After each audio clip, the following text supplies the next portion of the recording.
at Totem Lake. Yeah, exactly. Okay. Good evening. I'd like to welcome everyone and call to order the January 12th, 2009 Lake Washington School District Board of Directors meeting. Board has just come from a work session where we've been discussing our school to career programs and how that's looking today and in the future. And all board members are present or excused, and Nancy is excused for the evening. And so now we'll go to approving our agenda, and I've had a request to pull tab 7. So any other comments from other board members?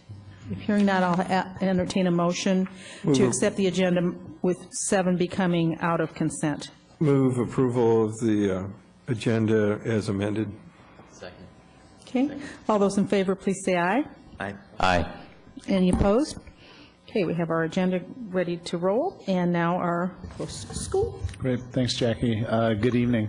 It's our pleasure tonight to have Evergreen Junior High School as our host school. And I'd like to introduce Jan Olson. And Jan is quite a special administrator. Yes, she is. And the reason why I think Jan is the special administrator is a number of years ago now, Jan retired from the Issaquah School District as the principal of Issaquah High School. And after spending some time doing consulting and some other things, she missed kids and missed administration so much she came back, and she has been an absolute dream for Evergreen Junior High School. So thank you for being here, Jan, and take it away. Thank you very much. Yep. You know, really, it's my honor to be in 2 just incredible districts in a career. And when I was in Issaquah, I knew lots of Lake Washington individuals, and we always would compare. And I'm just very impressed with Lake Washington. It's a pleasure to be here. This evening, I want to introduce a couple people, and then what we're going to do is you're going to hear some voices of students via me in our presentation tonight. And it kind of reminded me, this will be a Trivial Pursuit question for you. Do any of you remember the TV program, Kids Say the Darndest Things? Mm-hmm. There we go, okay. So just if you can kind of, speed back a bit in kind of a time warp and envision that you're hearing some of those darndest things from kids tonight, because we'll be listening to some of those. At the same time that I'm talking, because I want to be real conscious of time, we're going to be running a slideshow here, and then the school board, you'll be able to see it on your screens. And one of the things we really work hard at Evergreen is our transition of bringing the 6th grade parents and students into that junior high experience. And so the slideshow you're going to see this evening has, it was made by students at Evergreen Junior High in our leadership program, and it will be a slideshow that we will share with our incoming 6th grade students and parents. And then also we have an elective evening celebration coming up on January 22nd, and we'll be sharing it with that too. So I'm going to ask you to multitask a little bit after I make a couple introductions, and feel free to kind of glance at the screen as I create some of the voices of students for you. But first, I'd like to introduce our 2 co-presidents of the Evergreen PTSA. And, I don't think we could be any luckier with the individuals that we have in leadership within our parent community and school community. And that's Judy Russo and Cindy Swanson. And would you please stand just for a second, and let's thank them. We really have fun together, and matter of fact, we were just sort of debriefing on sort of that developmental phase of 8th graders and sophomores in high school. And so we're always kind of saying, hang in there, don't give up the fight, because they will exit on the end with all of those qualities that families and school help them. In addition, many of you know Mark Rabatoy, and Mark is the assistant principal at Evergreen Junior High. Mark. So, as we do the slideshow, again, feel free to sort of multitask back and forth a little bit. And let's see. Here we go. And these are on about 4-second intervals, so you'll get a little sneak preview. But what we're doing tonight is we're really talking about our programs in the junior highs. Evergreen is an example of the 7 junior highs that offer really, really incredibly important and creative experiences for kids. So we're going to talk a little bit about our elective program. Some of these students you may recognize as you watch them go through, but we're going to talk a little bit about our elective program. And then we're going to talk about a couple of our core programs in language arts that really maximize the personalization, the absolute creativity of students and them finding their voice, and then also really that opportunity for them to have fun, to relax, to really enjoy a product, and to be challenged a little bit beyond what they're used to. So what I did is I asked teachers and students to give me some work, and you see it displayed around here in front. The sign in back, the 83, that's our number when our kids participate in the Salmon Days Parade. And we have a marching band that participates, and so that's our banner, and that's the 83. John Vale was wondering if that was some WASA statistic, but really it's not. It's simply what our number was in the parade. But if you look around the back wall, and I really do encourage you this evening or when you're down here in the boardroom, and in the back wall you're going to see a lot of incredible student poetry. And the teacher who tonight is represented on that is work out of Cindy Buffa's class. She's been a 7th grade teacher at Evergreen for a long time and does incredible, incredible work personalizing and allowing students to really put their voice into their work. The activity is they were to write a poem about winter and then one about their room. And what is more important to a junior high kid than their own room? And so when you read some of those, they're just amazing. They were to use figurative language and poetic devices in the poem, follow the writing process, pre-write, draft, revise, edit, final with illustrations. They learned and they demonstrated knowledge of figurative language by using metaphors, personification, similes, and alliteration. So please do take time to look at some of the poems. In addition, in our 9th grade LA curriculum, Romeo and Juliet is one of the core curriculum and literatures that all of the 9th grades do. And so what you'll see on this wall, right over kind of on the doors as you came in, are some of the masks that the kids created, as well as some of their illustrative work. So we asked 9th graders, we said, what was it about the masks, what was it about Shakespeare, what was it about this learning activity that you really valued? And a couple quick quotes from our 9th graders. It was a way to express how you saw the character and not necessarily how Shakespeare saw them. I liked studying Shakespeare because I can relate it to real life and people. The mask assignment helped me to learn what the symbols mean and what the colors represented. I like studying Shakespeare because I have an older brother who studied Shakespeare, and I used to try and read his books. I thought it was so confusing, but now I understand it. It's really interesting. It's like reading a poem. I like studying Shakespeare because it's like learning a foreign language. He uses his words with the skill of a master craftsman. It's beautiful. I love it. At first, I didn't like studying Shakespeare. The way words were put together is very difficult to understand for me, but as I read the prompt, I thought the words are put together beautifully. It's fun to learn things that I never thought school would teach. And that was our 9th grade Shakespeare. In the elective area, as you saw on the slideshow, we really have a wide variety. The art program at Evergreen is just outstanding and offers a wide variety of opportunity for the students, some of the work down here in front that you can see. These are comments from both 7th graders and 8th and 9th graders. This student says, if I were to recommend this class, I would say, even if you're not so good and at art in this class, you will be great. World art was what I thought it would be and more. I loved it. The variety made me feel like I really learned a lot. Art is now one of my all-time favorite classes.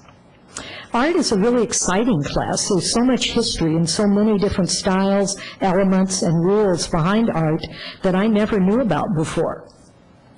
I really like this class because I love art, and I learned a lot about many artists. I also liked creating a portfolio and drawing pictures of flowers.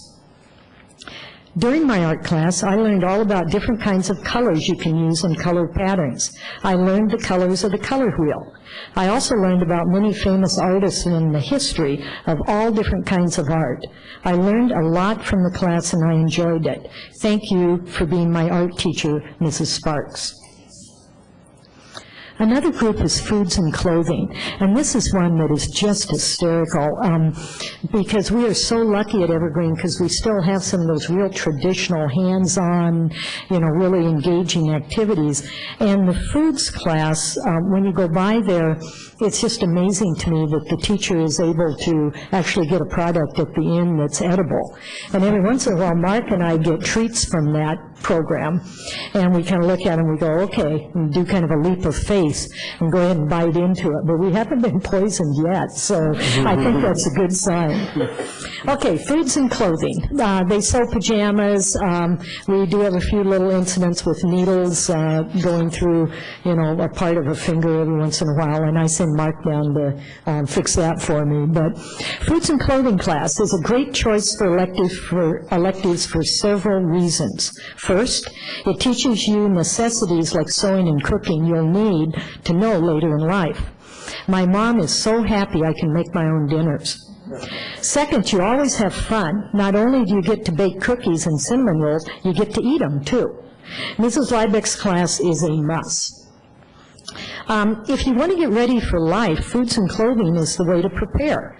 Later in life, when you have a house or an apartment, you'll need to know how to cook, and in this class we are always learning new foods and types of fabric. Also, a great class for teamwork. Some cool things about foods and clothing are you get to make food and eat it.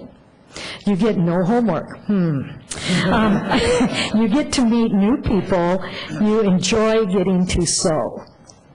Here in this class, you can make pajama pants. You also make really good food like cookies. You use almost every tool in your kitchen.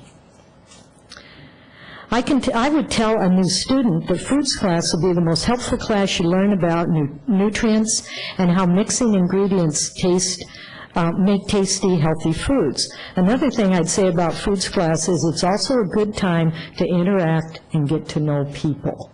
Real important in junior high are those relationships and the new people they get to meet. This may be one of my favorites out of the foods class. It says, I learned that you should read a recipe very carefully.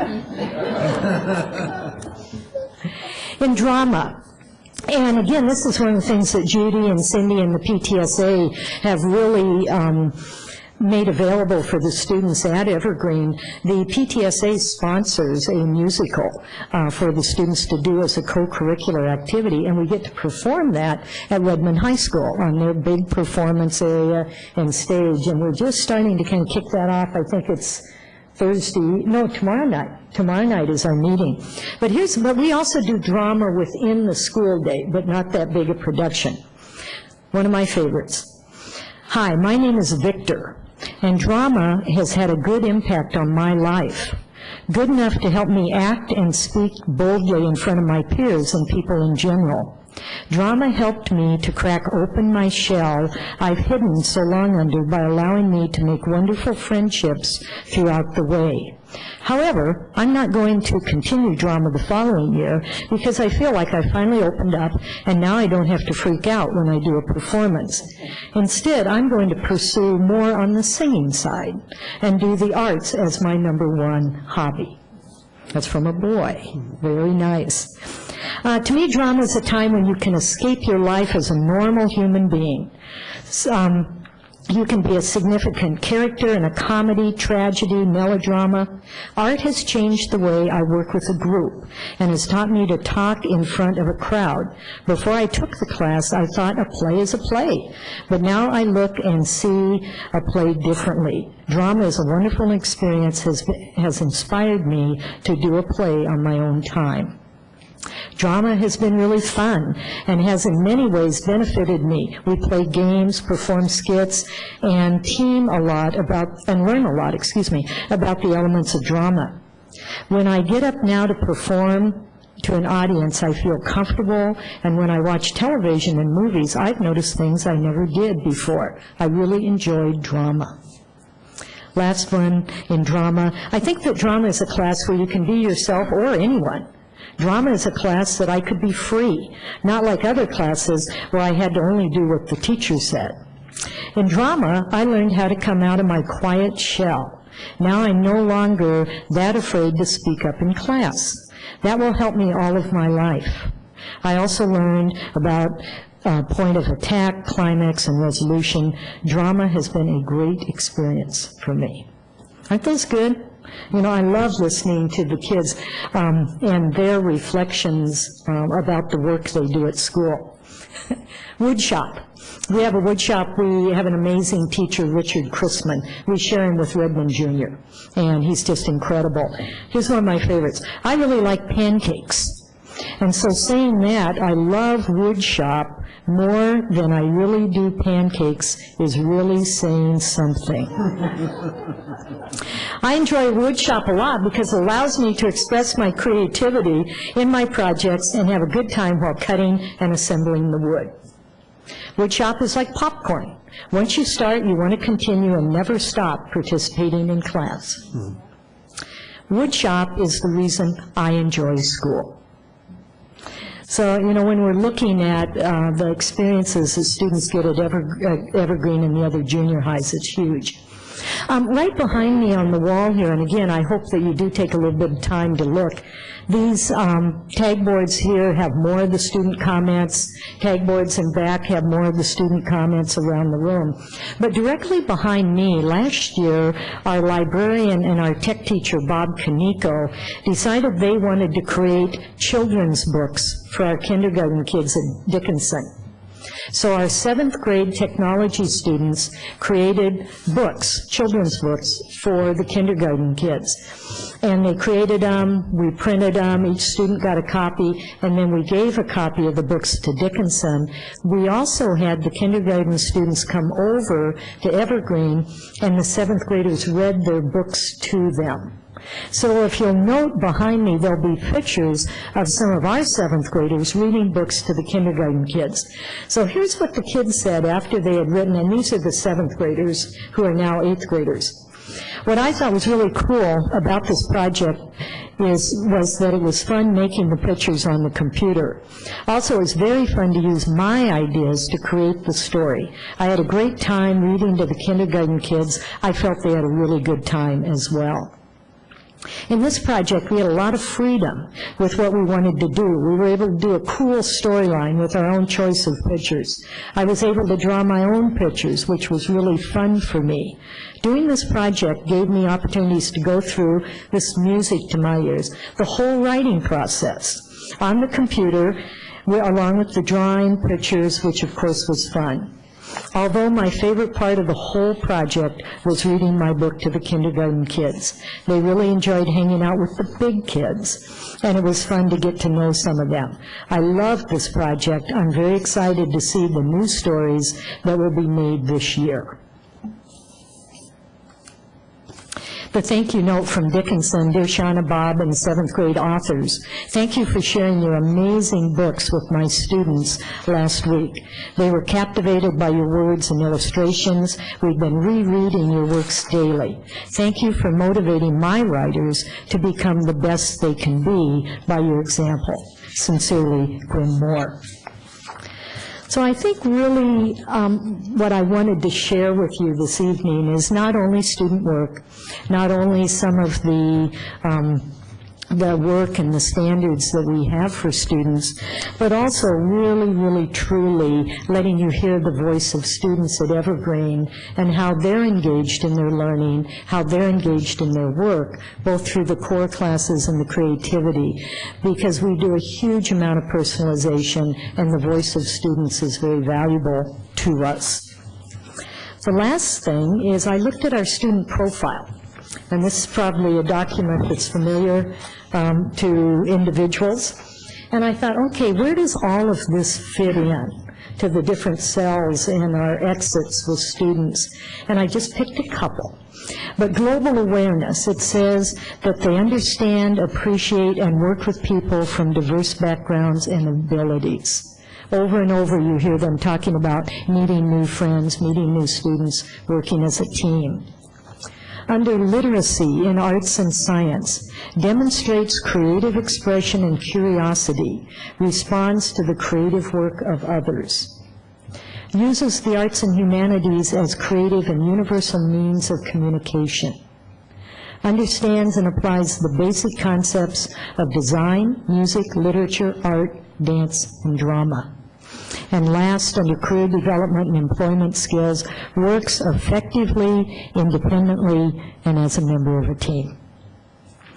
I also want to thank the school board and the central office leadership for your commitment, for the work you do on behalf of the kids, for the work you do on behalf of Evergreen and our parents and staff, and thank you very much for letting me share a few student voices this evening. Thank you.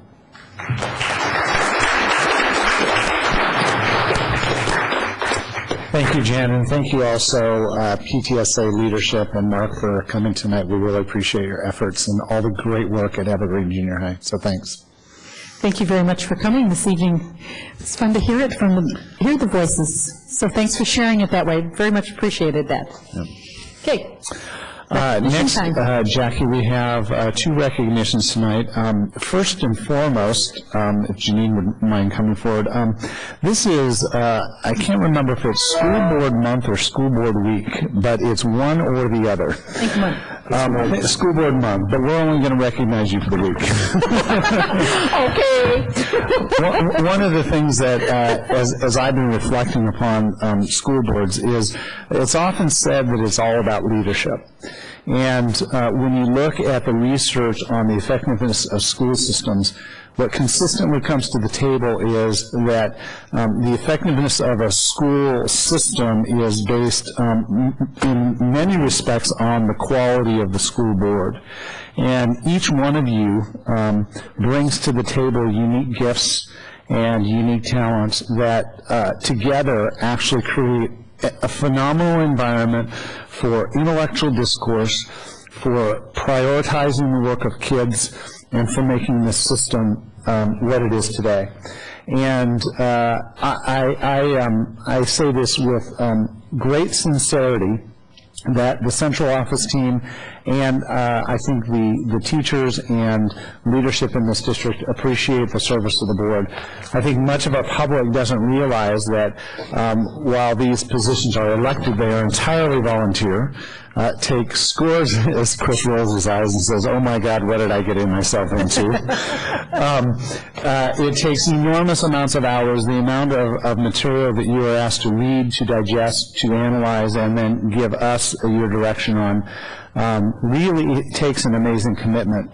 And for some of you, you've made this commitment year after year. Doug, at this point, I think, is our longest standing board member at just under 20 years. With Jackie not far behind, and Chris, our newest board member, of course, with, I think you're working on your second year at this point, is that right? Just started your second year. It's an amazing commitment, and so this is just a token of our appreciation from the central office team. I know that the entire cabinet talks often about the quality of the board and how pleasurable it is to work in this system, not because you're easy, but because you bring to the table your best thinking every single time we get together, and it makes a quality product as a result of that. So on behalf of myself and the central office team and frankly the entire district, we want to recognize the school board for your efforts and for your commitment to this community. So thank you. Thank you. Thank you. Very nice words. Got all kinds of nice goodies in there. There's lots of neat goodies down in there. Yes, there wow. are. Can we open towards the end of the meeting? Yes, okay. please. But it'll be tempting. We'll go fast now because it's, oh my goodness, Yeah. it's heavy. Second tonight. It's like Christmas all over again. Second tonight, Jackie, we have tonight a recognition of our National Board Certified Teachers. I'd like to invite Brad Stoltz up, who will be doing an introduction, and while he's coming up, National Board Certification is not the minimum standard of performance, but rather the highest standard of excellence. And it's important to acknowledge that, as in this state, National Board Certification is seen as the highest possible indicator of quality that you can get from a certification standpoint and from an outside entity. We are extremely proud of the quality of the folks in our system, and extremely proud of the folks that put in an enormous amount of work to become National Board Certified. So I'm going to hand it to Brad, who will make a few comments and then introduce our folks of National Board Certified Teachers this year. Thank you. Thank you. It's an honor to be here tonight. Tonight we recognize the accomplishments of 29 Lake Washington teachers who, after giving up hours of after school on Saturdays and several vacations, spent a year dedicated to an enormous task and have achieved something very special. When looking for a professional development opportunity, they chose one that would not only require hundreds of hours of time spent reading, studying, videotaping, and revising over and over again, but also opened themselves and their teaching practice up to the critique of their peers. It's not an easy task to take on take a hard look at your own work, evaluating yourself through presentations on videotape and the work of students, but to open your work up to evaluation by your colleagues. And a nationally recognized board of educators can be quite daunting. It is a truly committed educator who takes on that type of challenge. The President and CEO of the National Board for Professional Teaching Standards described the certification as the most prestigious credential a teacher can earn. Much like certified doctors and accountants, teachers who achieve National Board certification have met rigorous standards, as Chip has alluded to, through intensive study, expert evaluation, self-assessment, and peer review. These newly certified teachers and educators will bring to the Lake Washington School District a renewed commitment to their practice, a fresh perspective on student learning, and a renewed commitment to raising the performance of all students in their classroom. Indeed, research has consistently shown that students of certified board teachers outperform their peers on standardized tests, and board certified teachers themselves, after achieving certification, outperform their peers in knowledge of subject matter, ability to adapt instruction to meet student needs, and to create challenging and engaging lessons. National Board Certified Teachers also demonstrate a greater influence on teacher mentoring, leadership, professional development, curriculum development, and overall school leadership. The National Board certification process has proven to be an extremely effective and cost-efficient model of professional development. After all, they spent numerous times after school and weekends and so forth. They do receive 3 release days, and we heard earlier today that we certainly hope that that remains a standard, and we're assured that Kevin assured us that that remains in the contract for the next 3 years, so we're good to go there. But the support that I think that the district as a whole provides for these folks really does make a difference. Actually, this year we had 7 mentors. Kathy Colombo and Tanya Erickson and Linda Dower are 3 of them standing in the back, along with Kathy Fleming, Judy Cook, Cynthia Cantwell, Shannon Leonard, and Shannon Leonard also served as mentors, because in this new cohort, we have 29 graduating today. We have 79 coming in the next cohort. So quite a growth in the number of folks who are taking on this prestigious event. So tonight we want to really celebrate your achievements, and recognize the work that you've done and accomplished and what you will continue to bring to the students of the Lake Washington School District. So from the bottom of my heart, thank you for your hard work and your dedication, and congratulations on your accomplishment. At this time, I'd like to introduce Kevin Thiele, who will say a few words. Thanks, Brad. You know, I would like to also add my congratulations on behalf of the almost 1,500 teachers in the Lake Washington School District. This is just a phenomenal accomplishment that these teachers have done. You know, this is especially meaningful for me because I just stepped down from serving as 6 years on the National Board of Directors for the National Board for Professional Teaching Standards. So this has been a really big deal for me to see teachers in my own school district getting National Board certification. We now have 100 National Board certified teachers in our school district, which makes us third in the state out of almost 300 school districts. In percentage-wise, statewide, there's about 5.3% National Board certified teachers, but we've surpassed that in Lake Washington. We have about 7% of our teaching force as National Board certification. And what's also really exciting is the certification rate that we have in our district is phenomenal. Representing the whole country, you know, being on the board of directors, I see the certification rate really vary from state to state tremendously, and typically only about half those who go and seek National Board certification achieve it. In Lake Washington, in this cohort, 83% of our candidates achieve National Board certification, which is just really, really outstanding. So I am thrilled to see all of you here and thrilled to congratulate you, and I also want to thank the Board of Directors and the school district for your tremendous level of support for National Board certification, and I am really excited to see what the future brings and having more and more of our teachers achieve this most prestigious honors.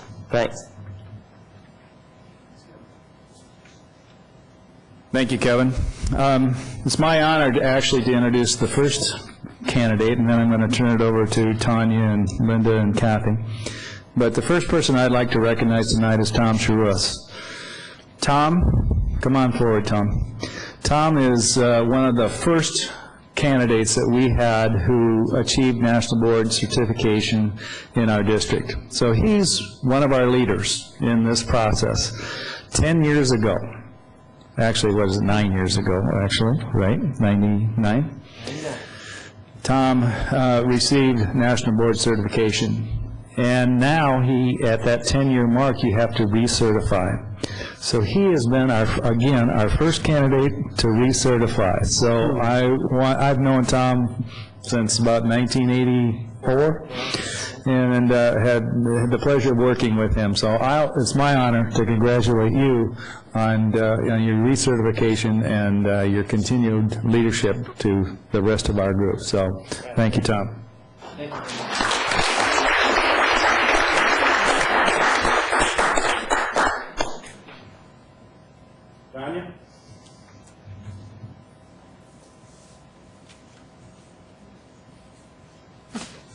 As we call your name, if you could please come up here. Kate Allender, Nicole Ames, Virginia Andrews, Bergie Antazana, Myra Anand, Paige Cahoon,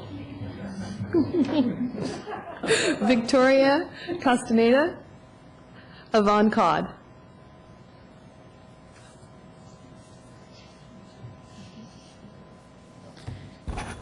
Jason Ewert, Audrey Faulkner, thank you, Julie Guest, Suzanne Henson,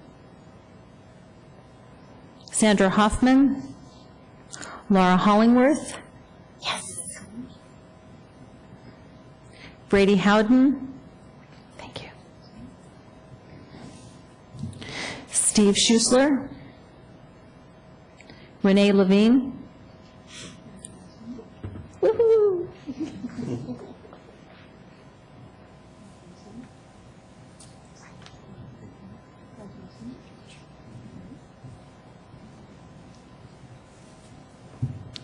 Ann Love, Neil Mangold, Greg McDonald, Bryn Medling, Andre Packer, Darlene Poitra, Linda Richard Odidson, Peter Saxby, Nancy Simpson, Gretchen Thomas, Marshall Tower, and Jamie Zahn.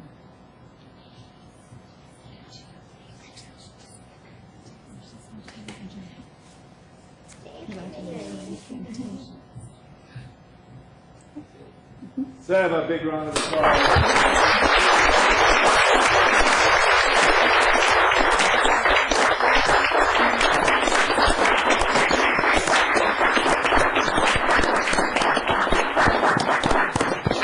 Again, thank you for your dedication to our students.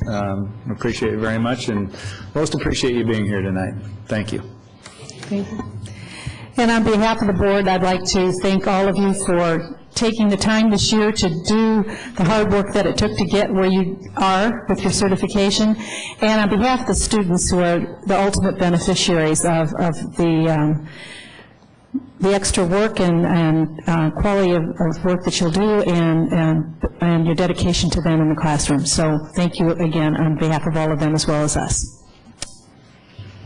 And it is okay, because we know you need to prepare for class tomorrow. If you need to leave, we'll let you stay, but don't feel like you have to. We like an audience, though, I must say. It is nice to have some folks out there. Okay, our next item on the agenda is our public comment time, and I just have one person signed up. And just a quick reminder that it is 3 minutes of time to speak, and when you come forward, if you would tell us your name and where, you don't have to give us your specific address, but where in the community that you live or what school you live near. And we do have a timing system that goes on. It's over here, and so when it gets to yellow, you've got just about a minute, and then when it gets to red, we need you to be completed with your what you have to say. So I have Patrick Harris on the agenda.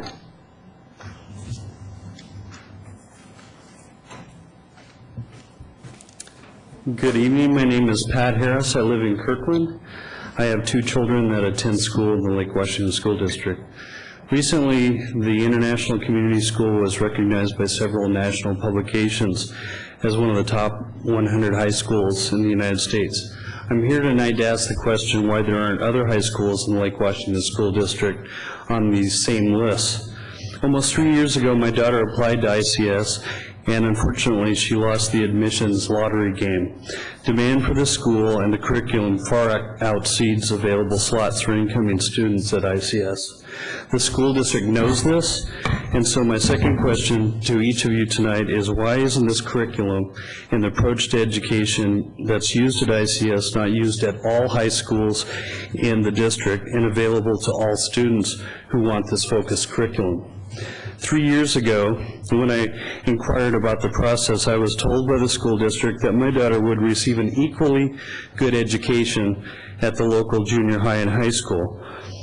I really question this. This is, I believe, a myth perpetuated by the school district so that the district can stay out of legal trouble, because the creation of choice schools like ICS essentially creates different tiers of quality in respect to education provided to the students in the district, much like the creation of a private school within a public school system using public tax dollars.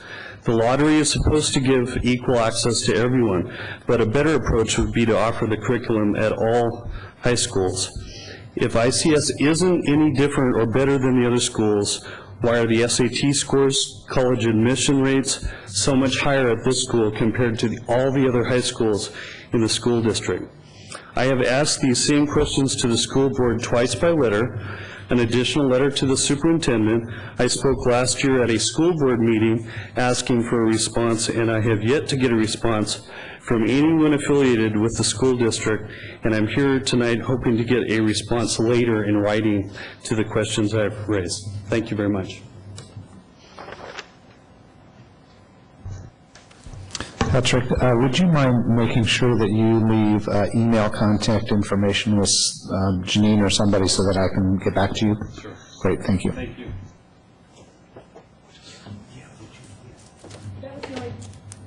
That was the only person who had signed up, but if there's anyone else in the audience that wanted to come forward and speak, if you just come forward and tell us your name, and again, the same three, and whereabouts you live, in the same 3-minute timeline.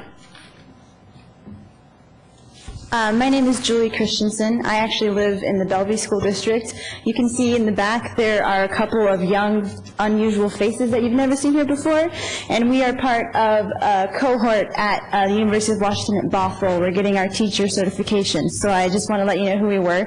And thank you for having your meetings on Mondays, because everyone else has them on Tuesdays, and we have class on Tuesdays. And yes, I do know that you all have to attend one of these, don't you, just to come to see us. Well, we're glad to have you and glad to have you in the audience, so thank you for being here with us. Okay, now to the consent agenda, which is all except tab 7. I've got a motion to approve and a second. Should we poll the board, please? Chris? Yes. Jackie? Yes? Doug? Yes. Robbie? Yes. And as you know, we usually take a look at the donations, which is under tab 8. Tonight we have $105,803 donated to the district, which is phenomenal. We have a $24,000 donation from the Eastlake Boys Basketball Booster Club to Eastlake High School for a new scoreboard for the gymnasium. $27,161 from the Lakeview PTSA to Lakeview Elementary for instructional materials, playground equipment, teacher release time, teacher stipends, and for a variety of activities in the school. A $3,000 donation from the Redmond High School PTSA to Redmond High School for electrical work for the batting cages. A $1,735 donation from the Juanita Schools Foundation to Juanita Elementary for stipends. A $4,000 donation from GenCorp Foundation to Eastlake High School to support the robotics team participation in robotics competition. A $1,600 donation from the Community School Parent Fund to Community School for picnic tables. $3,661 donation from the International Community School PTSA to ICS for stage lighting for the drama department. $2,915 donation from the Horace Mann PTSA to Mann Elementary School for a variety of items, including Read Well storybooks, Scholastic readers, math investigation flashcards, an atlas, skills classrooms, library materials, and California headphones. $20,000 donation from the Islands Funds to the Environmental Elementary School to support their outdoor education program. A $3,376 donation from the Kirk PTSA to the Kirk Elementary School for LED cordless microphones and a digital camera. A $6,000 donation from the Franklin PTSA to Franklin Elementary School for supplemental classroom supplies. A $1,353 donation from Media All-Stars to Redmond High School to support their ASB programs. And lastly, a $7,000 donation from the Margaret Mead PTSA to Mead Elementary School for WASL stipends and other teacher stipends. And again, for a total of $105,803. Wow.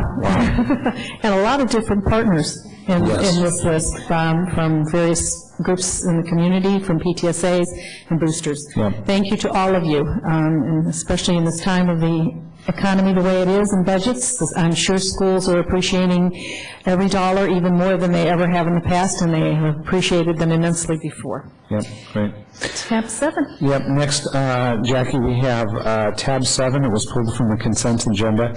In 2006, the legislature commissioned the Northeast King County School Districts to examine the feasibility for a potential skills center. And skills centers are located in various parts of the state, and they have a very specific purpose around vocational training, and in many instances there's been a physical building where skills centers are located.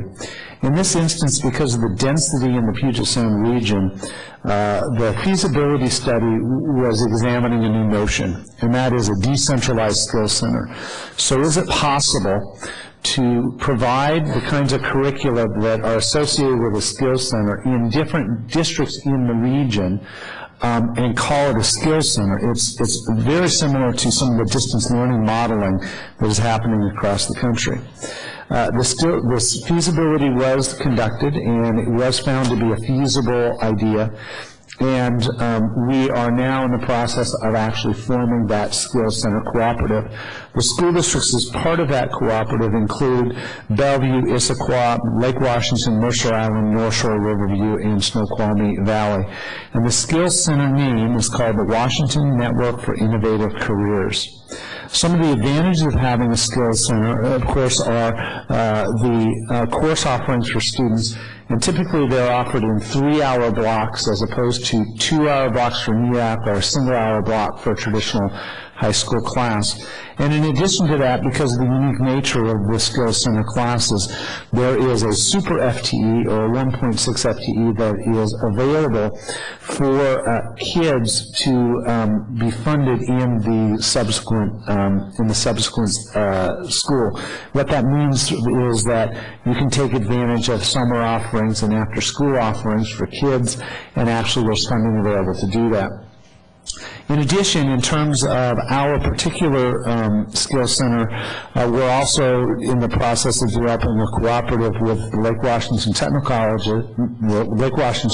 College, where an allied health center is being built. And again, in collaboration with the Technical College, a portion of that allied health building will be committed to high school skills center students, and a portion of that building will be committed to Lake Washington Technical College students. What we're learning over time is that it just is not affordable for any single entity to be building facilities for something like allied health or auto technology, et cetera, but cooperatively we can provide the resource for kids in the region and do it in the most effective way possible. So tonight's situation recommendation is authorizing me to enter into an interdistrict cooperative agreement for the Washington Network for Innovative Career Skills Center for a 5-year period of time, 2009 through 2014, with the accompanied contract that goes with that. Okay, do we want to put a motion in second and then discussion? Yeah, I'll offer the motion. Second. Okay, discussion? Question? Yeah, basically I felt that this proposal, what caught my eye was it kind of leads you to believe that it was for just 1 year in the title, but it really, as Chip just noted, it is a 5-year agreement.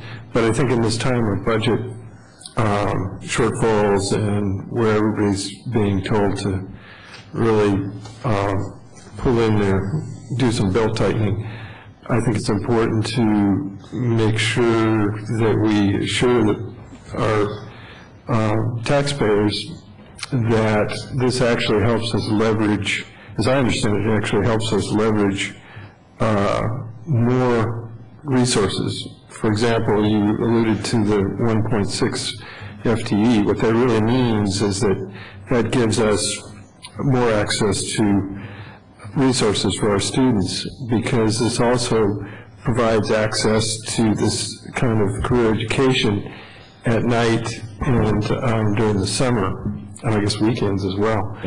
And under the current arrangements we have with NEVAC, which is a program that's been in existence for a long time, it's basically done during the school day. So this really does give us, in addition to the kind of the distance learning components that Chip alluded to, it offers a lot of other access to programs. So I think that's a valuable thing. But I think there has to be a caveat. I think that it appears that the state is cutting back some funding, and so that's one thing that I guess we have to be cautious of, is not getting too far out there with a new program that might be trimmed back or force us to make decisions between NEVAC and this new initiative. So that's kind of where I guess I would remarks I wanted to make. Yeah. One of the interesting distinctions is, as this proposal was evolving, because a decentralized skills center is an entirely new notion and therefore requires new structures to accompany it. And for some time it was believed that and the question was asked, would a skills center replace NEVAC? So would NEVAC be consumed by that structure? And initially we actually thought it probably would. But the more we investigated it, we got some advice from John Altman, who is the OSPI person for career and technical education. He indicated that really the two structures can actually coexist quite nicely with one another and serve a variety of needs. And in some instances, for example, when a student really needs a 2-hour class and not a 3-hour class, NEVAC works very nicely. In the instances where a student needs a 3-hour class because of a career path that they're pursuing or because of where it's being located, the Skills Center construct works very nicely. And so they really do coexist very nicely. One of the things that we do need to be thoughtful about is making sure that we don't have too much overlap so that there is a duplication of services. And so as the team is moving forward, we're working very hard to make sure that that does not take place. Also, as an aside, Lake Washington School District has agreed to be the host district for the Skills Center. So we're actually the district of record, which means that we will be the fiscal agent, and we're dealing with all of the implications of that. There is money available in the budget to cover our overhead costs associated with being the host district, so it is a cost-neutral proposal, if you will, as it relates to being the host district for the Skills Center. I had just one follow-up question, and that is, in the proposed agreement, there's reference made to OSPI, or State Superintendent of Public Instruction, approval or recognition, something of that sort. Do we anticipate any difficulty with that, or should that be pretty pro forma? I am assuming that it's pro forma, but in light of the fact that we have a new superintendent of public instruction who is building his own team, I'm not sure that I can guarantee anything at this point. And it's my understanding that in the career and technical education, he is bringing in some new personnel for that team. So again, I think under most circumstances it would be pro forma, especially since we've had John Altman involved from day one. But again, I really can't guarantee that till we understand more about what Randy Dorn's thoughts are around Skills Center, career and technical education, et cetera. The good news is, I think, is that there is a pretty strong career and technical education lobby in Olympia, and as a result, there's quite a bit of legislative support for it. So I think that unwinding it would be pretty difficult at this juncture. We will see what the next several years bring. But the clock starts running on this agreement once OSPI, or the state superintendent, approves it. That's correct. Okay. Any other questions? I just have a brief comment that, I think it's a promising direction. Like, one of the things that, having went through myself a school district that's about 8 times as large as this one, like, there are certain economies of scale that you gain. And I feel like this sort of cross-district entity offers the promise of gaining some of those efficiencies without having to merge, 8 school districts and, kind of a centralized program in a certain area, though, we have to be careful about how it relates to our existing program and so on. Yeah. But I feel like it may enable things that we otherwise just couldn't justify doing ourselves. Yeah. And one of the things that, just so that the board is aware, that I've been trying to be attentive to is one of the difficulties with the NEVAC program at times has been while there's inter-district cooperative for courses, sometimes the host district of that NEVAC class will reserve spots for their own students, and therefore it becomes exclusive. And one of our objectives around the Skills Center is to assure that that doesn't take place. We really do want to make sure that all classes are available to all kids, and districts aren't reserving spots for their own students. So, Good to hear. just to clarify, the Skills Center will be hosting the administrative office. This doesn't have anything to do with the particular courses that might be offered or where those are offered. That's correct, and actually the administrative offices will be located at the technical college. There's actually office space, and part of the Skills Center agreement is leasing space from the technical college connected to the Allied Health Services building that's being built. Okay, thanks. Okay, any other comments or questions? Hearing none, I've got a motion and second, so all those in favor, please say aye. Aye. Any opposed? Okay, motion carries. Right. Next is tab 10, update on proposed transfer territory from Snoqualmie School District. As the board is aware, there was a petition for transfer territory from the Snoqualmie Valley School District to Lake Washington School District, and this is from the Broadhurst neighborhood. On December 15th, we received notification from the Puget Sound ESD that the petition had been validated and therefore the territory process could begin. And as you know, a territory transfer petition was submitted in the fall.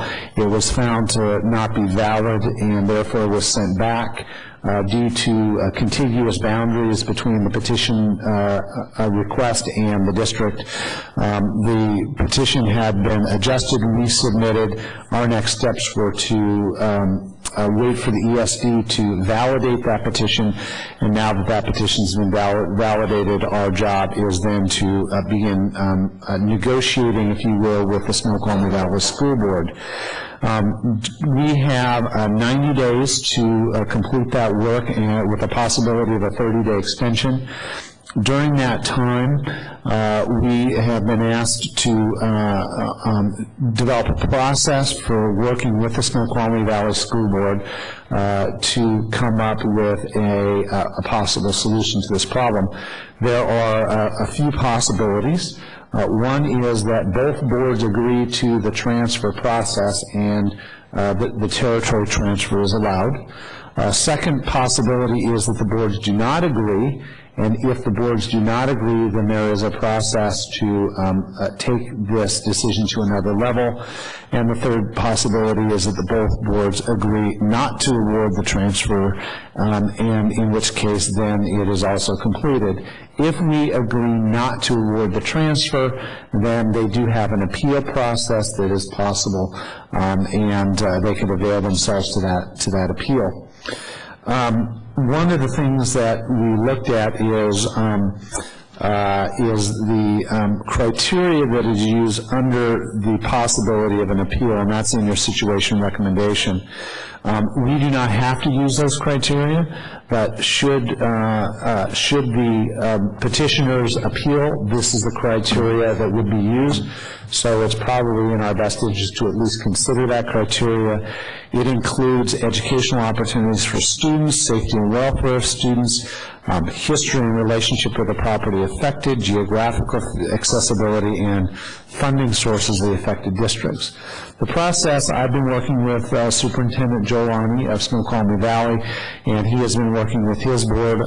We have proposed as a process that it be advisable to select 2 members from each board, and that those 4 board members and superintendents would subsequently get together and to begin a process of considering the petition and then making a recommendation. The Snoqualmie Valley Board, before they wanted to actually have that meeting with our board, wanted to hold a public hearing. They are planning on doing that during the month of January, and after that public hearing, and they have some public input, then they will be asking us to get together with 2 board members in order to discuss the territory transfer process. Or will we hear about the I mean, the comments they receive from their public hearing? Yeah, I'm assuming at this point that they'll be bringing those public comments to the meeting and indicating what the public has said. There are, of course, fiscal implications for the loss of those students, and I think that may be one of the things that that board really wants to understand the community pulse on how they feel about that. So what we need from this board, there's no action on this particular item, but we do need to select 2 board members to participate in those negotiations. I would like to suggest that since this is, the territory transfer is adjacent in the East Lake region of the district, that we have somebody who represents that part of the district in the negotiation, and then it really is up to the rest of you as to how you'd like to proceed. And who could that be? Okay, and I wonder who that could be. So we'll ask Doug, if Doug would, as representative of that area, be willing to serve in that. Yeah, reluctantly. Okay. Anybody else? Quick question, Chip. Is there a reason for 2? No, there's nothing by statute other than we thought it would be prudent to have a subset of the board rather than the entire board negotiating this. Actually, I was just looking at, Doug is such a hothead that I really don't trust him without another board member. No, that's fair. I think you need to mitigate the potential. Yeah, I think... We've had a couple of these before, and we have done them with 2, so that's partly as historic as well. It doesn't mean it has to be. Done with 1 is my real question. It could be done with 1. I wouldn't recommend it, and the reason why I wouldn't recommend it is because I think this is more politically volatile in Snoqualmie Valley, and I think they probably need to have 2, and then it would look a bit odd if they had 2 and we had 1, so I think it just balances the conversation. Okay. Dave, are you chomping at the bit to be on this? I think Chris is. I've got enough committees in my life at the moment.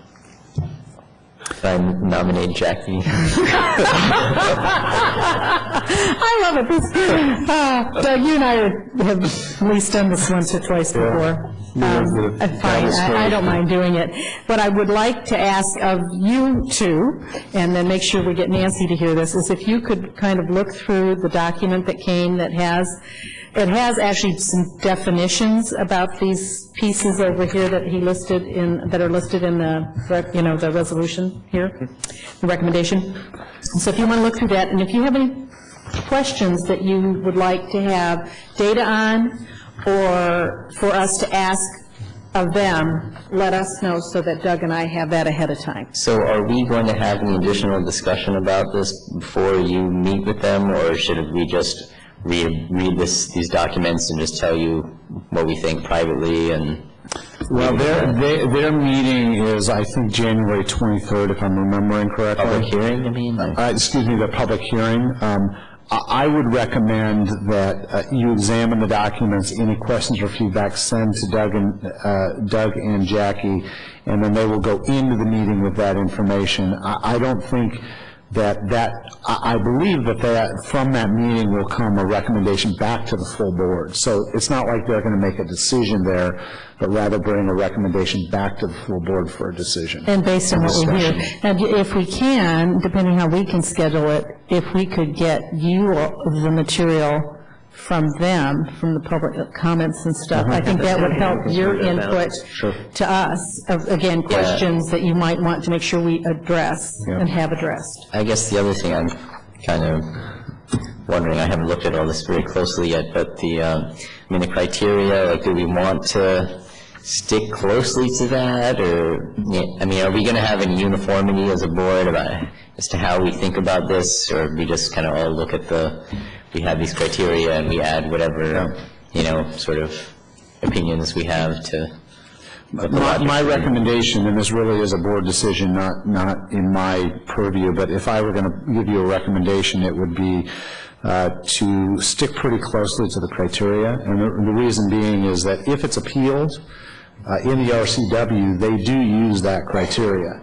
And so, what I think we want to do is ensure that whatever process we use, when looked at under appeal under the law, it's not going to be overturned by the appeal process. And I guess from myself, what I'd like to see is, because these items are here, is asking the question of both districts, what difference in the student educational opportunities are there? Is there really a difference from one district to the other for these students? And that's how it's defined in here, is what kind of programs are available. You can use test scores, things like that, from that kind of data to determine, is there really a difference educationally in that arena? And the same thing about the safety and welfare, transportation, is that a cost? That can be part of this. But I think you'll find the examples that are here under this kind of flesh them out a little bit. It might drive some questions that you want answered. Okay, and I think the people who filed this petition, they've given us a bunch of right. And before, do we have any? I have a copy of it on my computer. Why don't we reprint that and send that in the board brief packet? That'd be great. So that you have that. Okay, or if there's an electronic copy, that's good. Sure, I have it. Yeah, that'd be great if we could get that electronically. Jackie, do you just want to send it to everybody? I have the boundary request. It's just as easy for me to send it than to put another job on one of your. And I, as I've thought about it, I'm thinking about these folks that have worked very hard at trying to develop a rational case for this territory transfer, and I think that we want to make sure that if we say yes, we are able to say why, and if we say no, we are able to say why. Not just because Chris told us we had to. Not just because Chris told us we had to. Well, and the other thing, I think if you look at what they wrote against this criteria, we couldn't get a rise. if we look at what their petition says against this criteria, that's another point to look at, is that if they say, for instance, I have no idea if this is there, so please, whoever's listening, I don't know that this is a true statement. It's a what if, that the quality of education is better in Lake Washington than there, if that's one of their arguments. Right. And we get data from both districts that either refutes that or supports that. I think that's how we address student educational opportunities. And that's kind of how I would look at it, is from their petition and what they're saying, which I'm assuming matches some of this as well, or should, because I think that's part of the petition. And then what we hear then from Snow Valley and the impacts that they will bring to us in their public comment, plus any answers that you all need. Does that seem to get all the material you think? And then I will send you the broader papers. Okay, and so their hearing is on the 23rd, you said? Yes. So the meeting of our respective board members will be after that. Yep. And we have until March 14th. Yep. And for anybody who, if indeed we have Broadhurst folks that are interested in providing additional information, comments, et cetera, we're certainly going to invite them to provide public comment during the next normally scheduled public comment period. Okay. Among the criteria, we've got funding sources, the affected districts. I can see a summary of the impact on people who live in the area that changes hands. I don't necessarily see a summary of what fiscally would this mean to our district. Or it may be here, I'm just not parsing through it. It's kind of there, but maybe it could be explained in a more logical way. Yeah. So what I'd suggest is, if there, as you're reading through the materials, if there's a question specific such as that one that you would like an answer to, if you could email that to me, and I will make sure that we generate the right response to that, and we'll provide that for the entire board, and then Jackie and Doug will have that information when they're going into the meeting with the Snow Valley board. Great. Well, yeah, the impact on, for example, Alcott. And any other schools that would be affected. Would probably be Carson and Alcott and potentially one other. Right. And they're high as well. Evergreen, or not Evergreen, well, potentially Evergreen and Englewood. Yep. Yeah. Okay. Thank you. Okay. All right. Okay, and then if you think of anything else, and then meantime, Diane and Doug and I'll, let's set a date that several dates that work for us, and then you get to Yep. work with them. Yep. If I could ask so that we can make sure that we have ample time to get you back the information, if I could ask for, let's see, today's the, what, 10th? 12th. 12th, today's the 12th. If we could get any questions you might have in another week, so that we can get that stuff generated before the public hearing and any responsive meetings, that would be great. Okay, tonight, also under non-consent, we are looking at... And who's going to contact Nancy? Nancy needs to do that. Can I ask a question of Diane and our Granicus person? Is this, I know you're practicing tonight on this, is this actually going to be posted and available via streaming or no? It was not meant that this was going to go live tonight. Okay. The question is around Nancy. Can she actually view this meeting in one form or another? Okay, perfect. Okay, so what we'll do is we'll get Nancy the ability to view the meeting, and we'll leave it up to her to go. All right, I will email her and tell her that she can do that, that she should contact Diane for details. Perfect. Okay, thank you. And that if I, well, we'll email, because tomorrow's, I'm sure, not going to be a good day for her. Okay. Okay. Okay, under tab 11, tonight we are looking at citizenship ends, and as you know, where is Dan? There's Dan. As you know, we have broken up our ends reporting, and so this is ends monitoring E3 and E6, and so I'm going to go ahead and hand it over to Dan for this ends monitoring report. Okay. And, yeah, go ahead. See, John.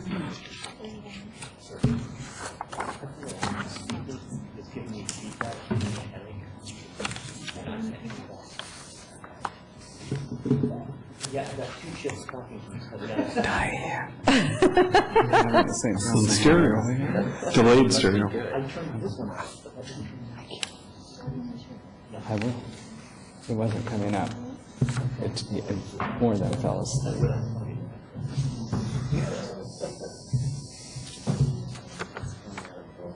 Okay, go ahead, Dan. Okay. We'll just let technology take place. Is that better? Okay. Want to say hello again? Say test again. Test. There we go. Okay, taken care of. Thank you. Okay. Yes, no, we don't need a headache. We've got lots to do yet. So, Diane.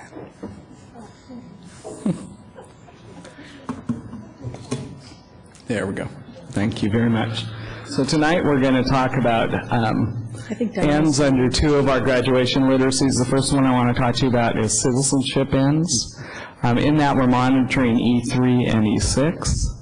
So our definition of citizenship literacy is that students will be contributing as active members of a modern democracy, and that they will learn the basic principles of government and the governing process, fundamentals of democracy and contrasting systems, the economy, government institutions, and public policy as it relates to regional, national, and global events and issues. And we also want them to be able to demonstrate a critical understanding of the role of the past in the physical setting, how the physical setting contribute to the development of cultures and peoples.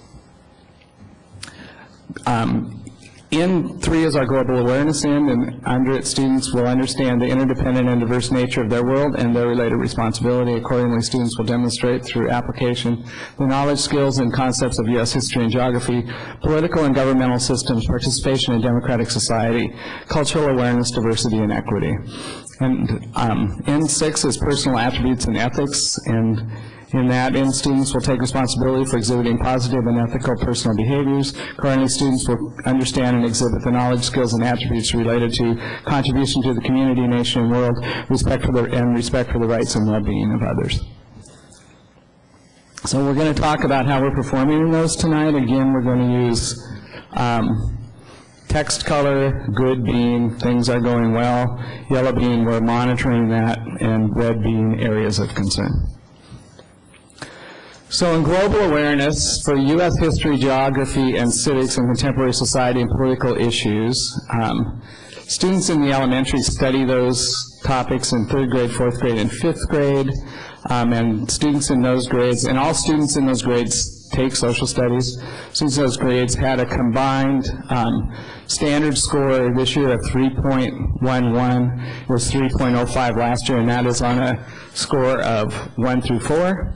At junior high and 7th and 8th grade, students study these areas, and students had a combined GPA last year of 2.89. It was 2.82 the year before in social studies. Again, all 7th and 8th graders take social studies. And in 11th and 12th grade, students also study U.S. history and government, and they had a combined GPA of 2.86. This year it was 2.90 last year. These scores do indicate most students are mastering the content and skills and knowledge in U.S. history, geography, civics, and contemporary societal and political issues. Is this one of your slides going to tell us how many, you said everybody in elementary and junior high. So how much of high school takes these well, classes? 100% of the students have to take U.S. history and U.S. government. So that's a requirement for graduation. So it's 100% of the students are taking those. And Dan? Yes, sir. For the first one, it would be helpful to know what fraction are below standard. A mean of 3.11, I don't know. That could be everybody's got a 3. Or it could be that you've got a bunch of 2s. Very few, and let's go through and see. I think it's in here, and if it's not, I'll get it to you, okay, Chris, but it's very few. Okay? So on report card measures, this talks about, I think, your very question about that. So in elementary school, we had 1% of the students, and actually it was really less than 1%, who scored at that lowest level, 10% in the approaching standard, 64% were at standard, and 25% exceeded standard. So it's less than 1% really far behind, and about 11% of the kids struggling with those concepts. So we had judged that about 89% of the students are at standard. Last year we judged about 88% of the students who were at standard.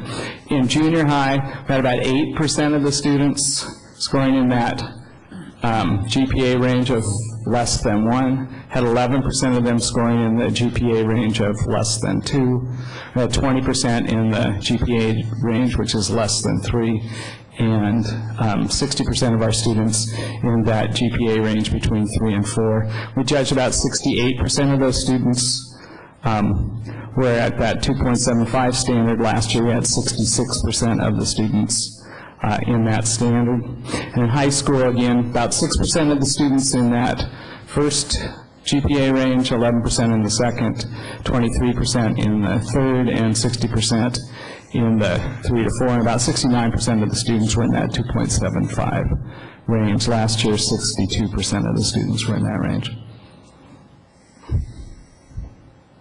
You can turn that off. You can turn it off. Sorry, I'm just trying to track down the second Dan now. I've never had this problem before. There's 2 of me now? That's I get something that says slight time lag, and it's... okay. And it could be the TV. The TV is on a 15 second. Yeah, that it's on a time delay. We're going to turn its volume down. Just turn that off. Its volume may be on. It's something I've learned how to do. That's interesting. Turn it down. That's just, if he says Maybe you can anything plug the obscene, speakers back in now. Okay. Is it still doing it? I don't know, actually. Okay. Keep talking. I'll keep talking and we'll find out then. In global awareness under political and governmental systems and participation in democratic society, the other thing I wanted to report out was AP participation in test outcomes in U.S. and comparative government and politics. Last year we had 178 students take the exam, and we had 81% of those students pass the exam. Pass rate is pretty similar. To find a higher pass rate, we go back to 2006 when we had 79 students taking that AP, those 2 AP classes. It's a really big increase. Yes, it is. We're seeing quite a big increase across the board in AP. We really are. And there's a lot more interest in it on the part of our students. And I think a lot more of them are prepared to get there and take it. So In U.S. history, we had 338 students take it. We had a 72% pass rate. That's down from last year where we had 306 students take it and an 80% pass rate. If you go back and look at pass rates, our pass rate, I'm not sure. So this is one of those things that if it doesn't come up, I think we should monitor. But when I took a look backwards, it looked like we fell back into the same pass rate, and something happened last year that might have been an anomaly. So I'd like to wait another year before we even really monitor this one.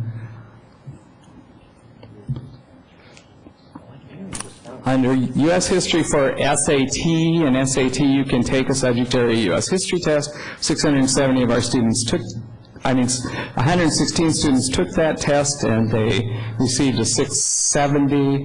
The year before we had 78 students take that test and received a 670, and the year before that we had 80 and received a 664.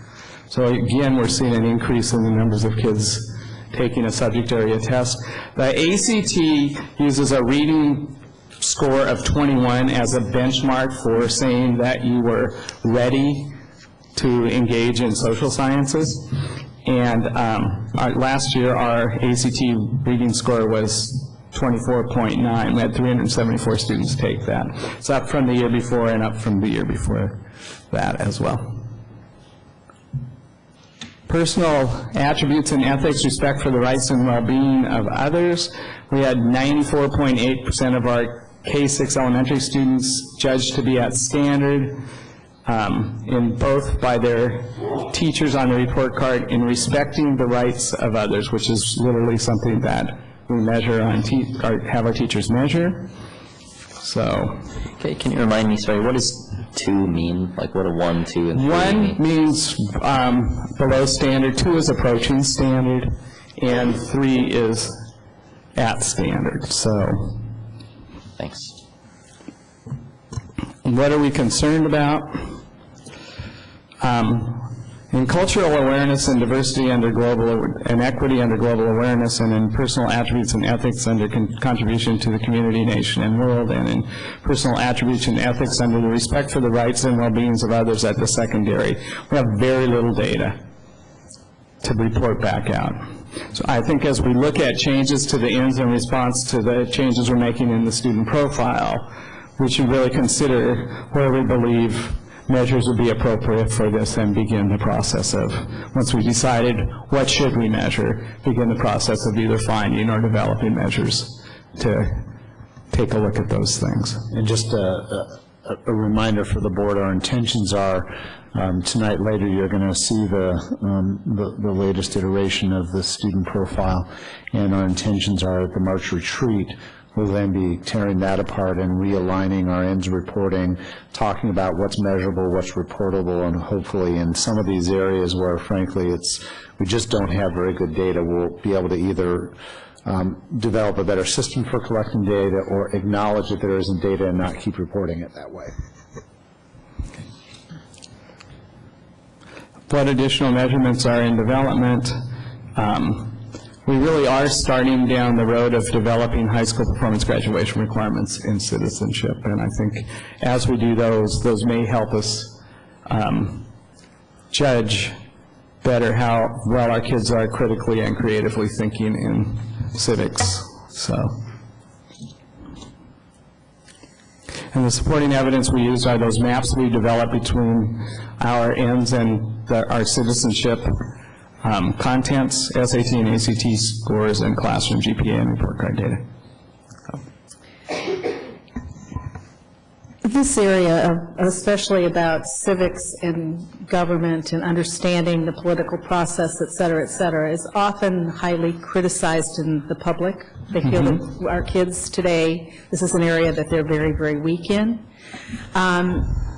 In light of what you've given us here, that doesn't seem to hold that up necessarily in this district. So I'm kind of asking, do you really feel, or do you feel that our students are beginning to get a fairly decent preparation for this area?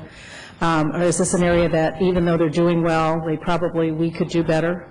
I think at the secondary level, especially with the changes we have just made in our curriculum, that kids are getting a really fine, beginning to get a really state-of-the-art exposure to what it means to be a citizen in the community, in the state, in the nation, and in the world. I think in the elementaries, we still have, and we know that, and we'll be adopting, and we talked about that in the ELs that we'll get at, and I think as we adopt curriculum next year, that will make a difference as well with this. I do think our elementary students work a lot in these skill areas, so just because I don't have data to pull out around those things that are here around cultural awareness and diversity doesn't mean, I think, I'll tell you what I think about when I was looking at this. I thought back to the presentation, and I believe it was at Alcott, where the students talked about, when they came and gave their presentation, and on a DVD, the students talked about how much they are learning about each other's cultures and interaction. And so I don't want to leave the impression we don't do anything about that. I just think we have a real hole in our materials that we're going to try and take care of in the next year or so. And I wasn't implying that, but, you know, being that is a high criticism here in the community, I really wanted to have folks hear what's being done to really bring that up. Because we heard that from the students, too, when we were at the high school, that that was an area that they felt they would like to have had more about. But again, these were many of them graduating or right, and who have been receiving social studies with textbooks that talk about the Soviet Union and African countries that don't exist and several other things. So I think in some ways it's probably been a bit of a fair criticism. I also think, and this is Dan's editorial, I think the way we view citizenship changed this past year, and we saw a lot more people in the country, including students, engaged in political processes and beginning to feel like it does make a difference when you engage, and that certainly happened inside of our schools as well as in the rest of the One of the things that that I think that we need to acknowledge is that I do think it's generational.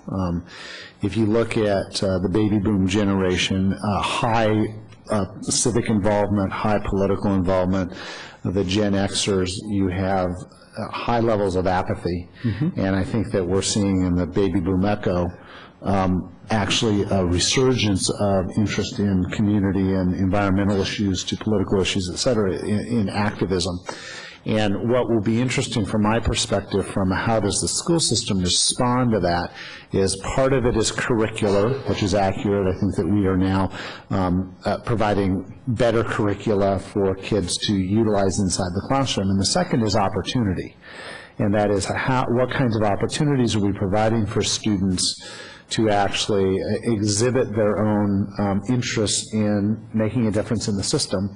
And that will exhibit itself in everything from culminating projects to internships to service learning projects to a variety of venues. And currently those activities are still limited to a few, and we need to provide additional opportunities for kids in that venue. And those are the kinds of things that, you know, I know that a lot of stuff has been happening, right?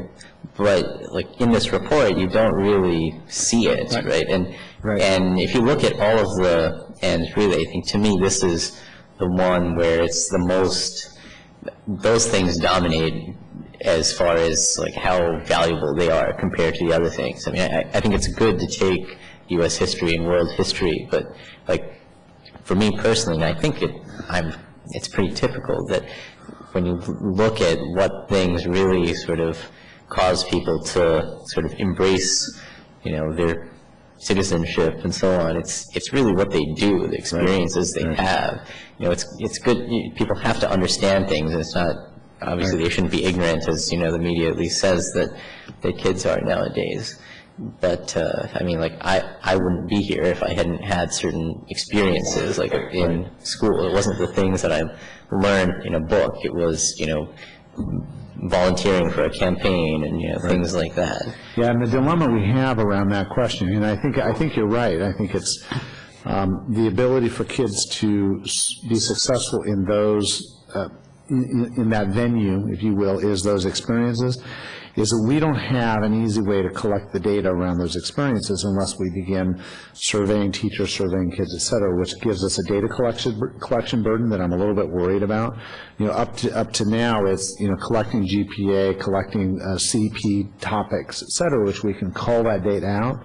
There's really no way to call out what you just asked for other than asking a whole set of questions. And I'm a little worried about the data burden. If it provides a purpose for us that's pretty impactful, then it's worth doing the data collection. If it's not, other than satisfying a curiosity, that's the dilemma we've got. Well, if you don't have systems in place to make sure these things are happening, we know that some of it is happening. Yeah, that's right. But how do you know how broadly? Yeah.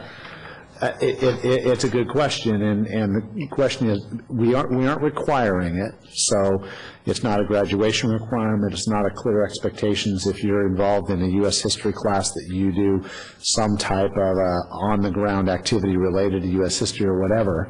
So if it's not a graduation requirement and we're not requiring it, we collect the data, and then the question is, for what end? Is it to say you should be doing more of this or not?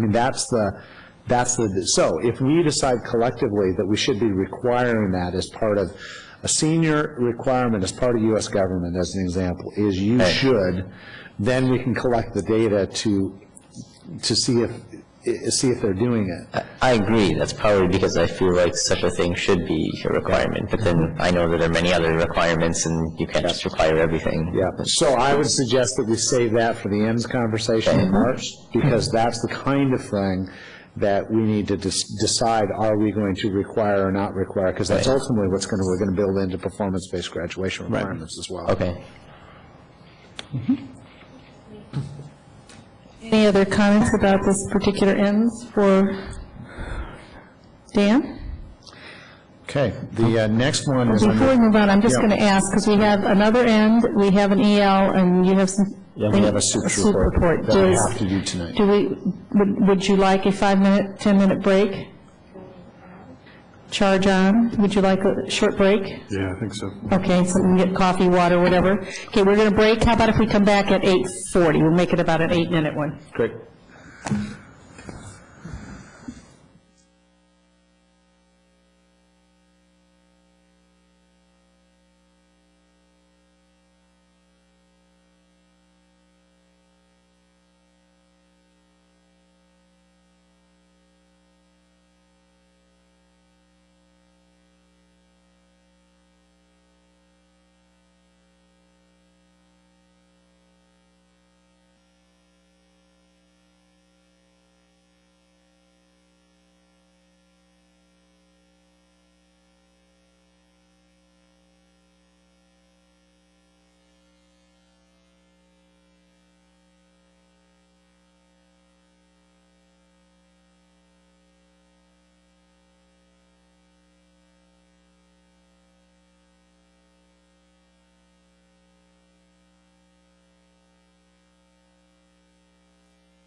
It does feel better. Boy, you don't realize how... We could just not go on TV Yeah, anymore. but you see that one there? You look at all the other ones, that's the only one that's directly at a set of eyes. The second one in, Yeah. and it's right at my eyes. Yep. Everybody else has got a little bit of an angle to it. John, did you hear that? Just the second light over is the one that's in particular concern. If we could get it adjusted a little, Yeah. and then we can bring them back up, because I Yeah. worry about, we are publishing on TV, and we need to make sure. No, not we tonight. understand that. I'm just wanting to make sure you're noting it so it gets done.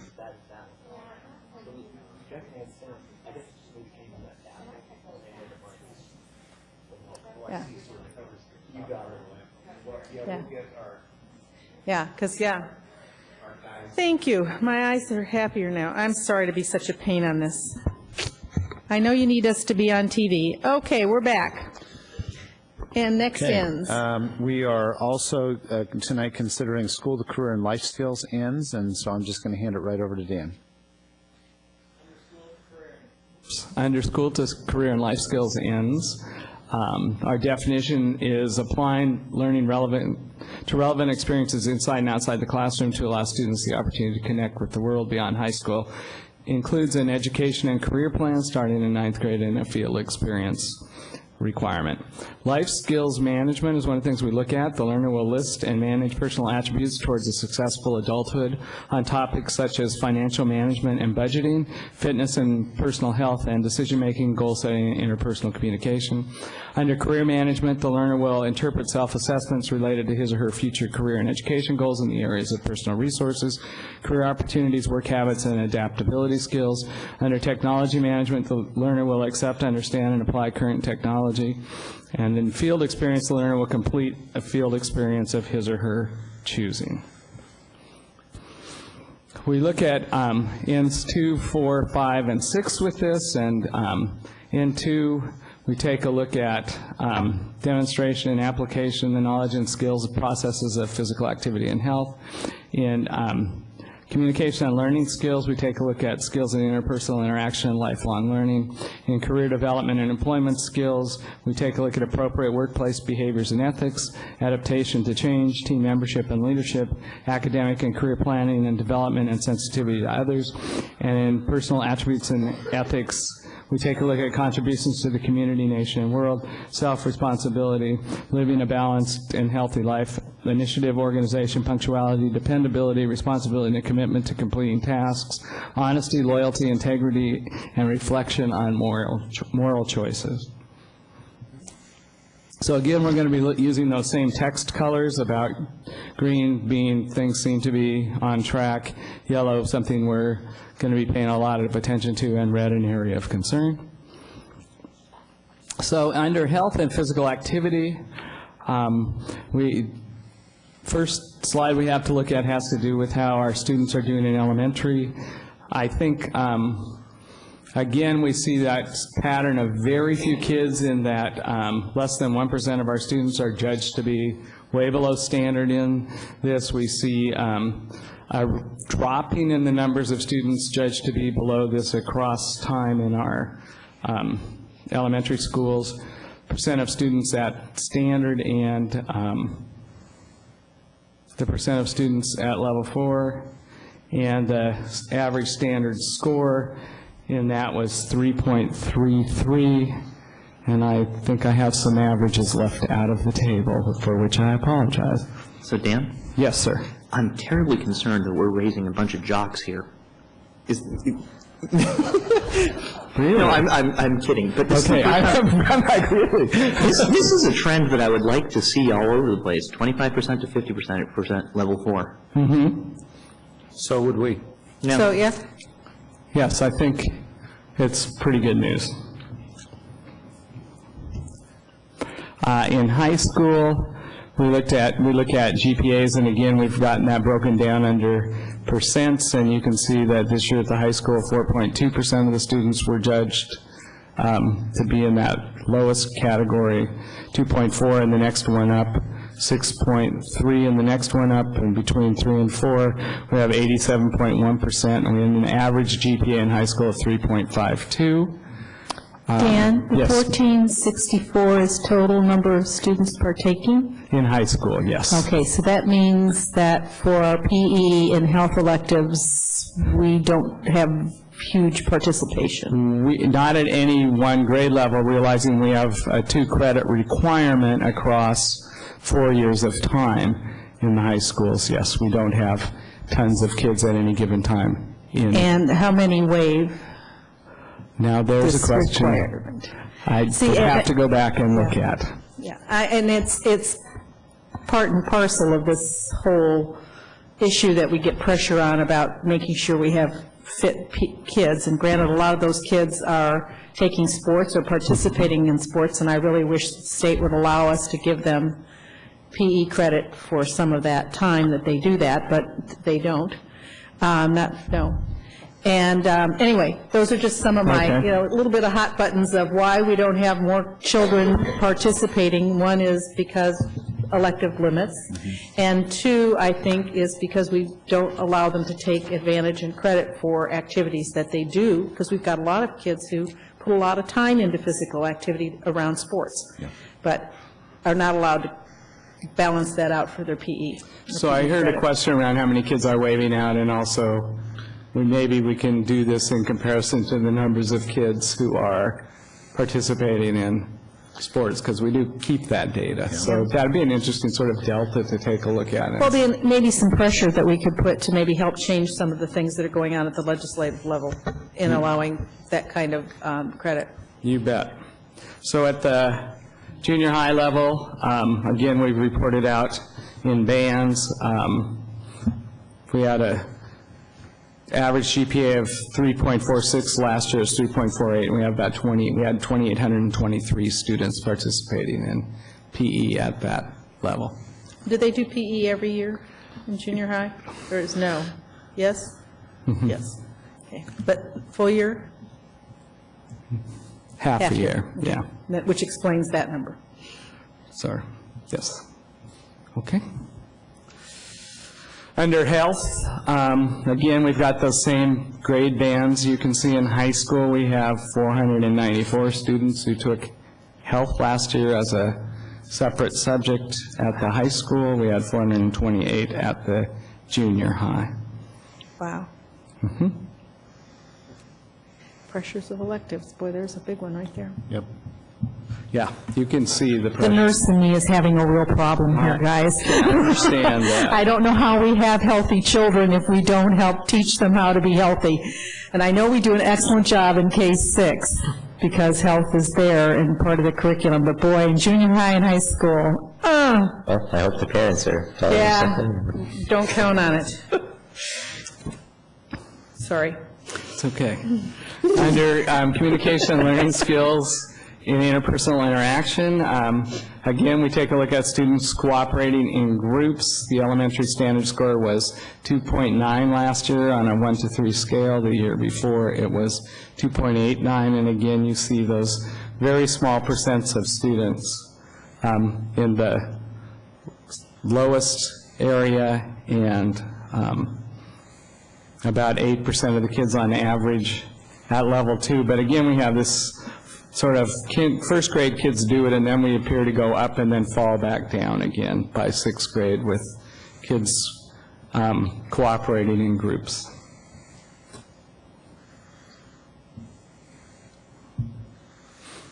Skills in interpersonal interaction and skills in lifelong learning.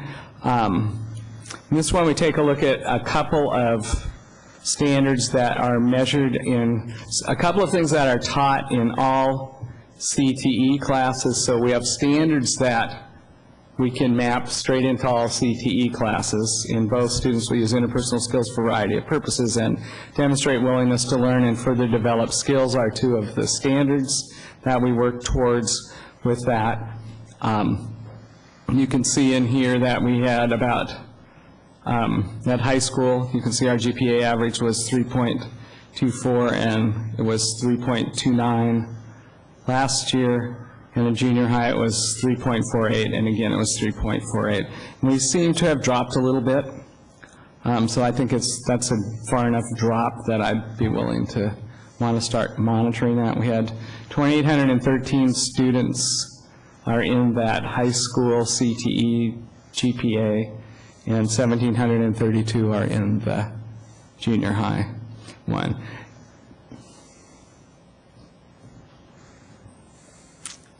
Under E5, appropriate workplace behaviors and ethics, adaptation to change, team membership, and leadership and sensitivity to others.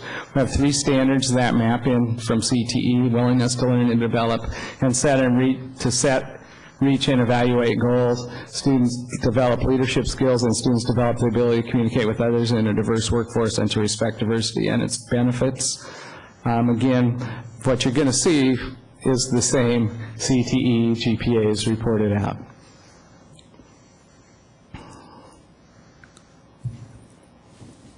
Under academic and career planning, we had, last year was the first year students had to actually complete a high school and beyond plan, and we had 93.3% of our high school students did complete that plan.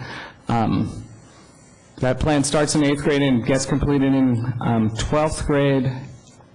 We have career centers in our in all of our schools, and I think we talked a little bit about this when we talked about culminating projects and a few other things earlier in the year at a work session around some of the changes we hope to make in that high school and beyond plan as we move into looking at Vision 2020.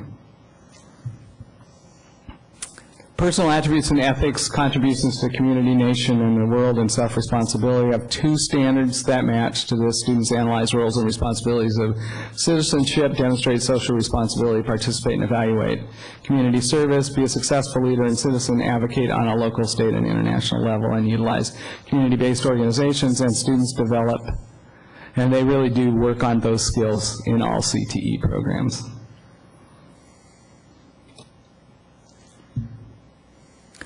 Living a healthy and balanced life in junior high school.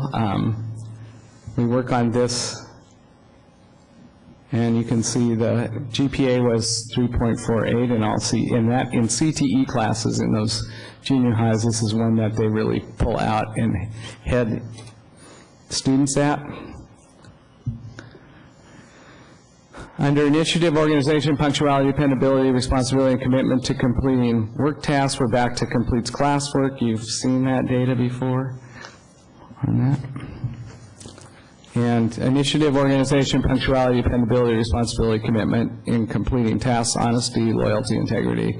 In reflection on moral choices, we have 2 groups of standards that are measured again in CTE, demonstrate time management, self-management, positive attitude, initiative, goal setting, and meeting goals, taking pride in work accomplished, and professionalism, including reliability, honesty, responsibility, and ethics. And students value the importance of reliability, honesty, responsibility, and ethics.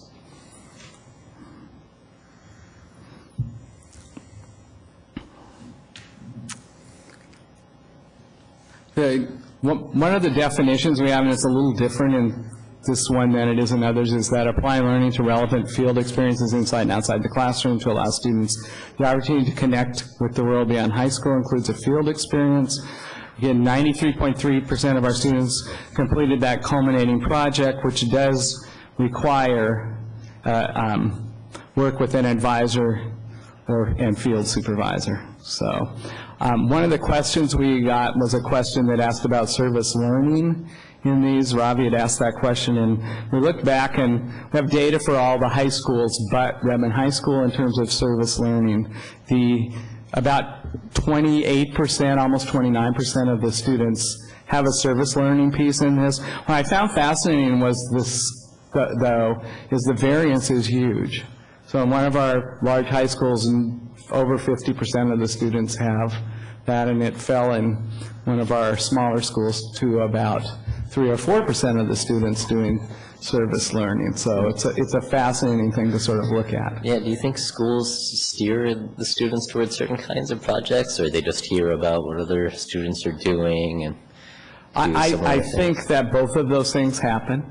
I really do, and it'll be interesting to sort of watch that and think about it as we put together our new performance graduation requirements to see. That's something I don't think we've really dug into for me to say, yes, it's really true that this high school has a service sort of learning ethic that's built into the school that doesn't seem to be elsewhere. I don't know. I really don't know. Okay. And I think it's been, one of the things that emerged last year was just collecting topical data around the culminating projects, and that alone has been enlightening.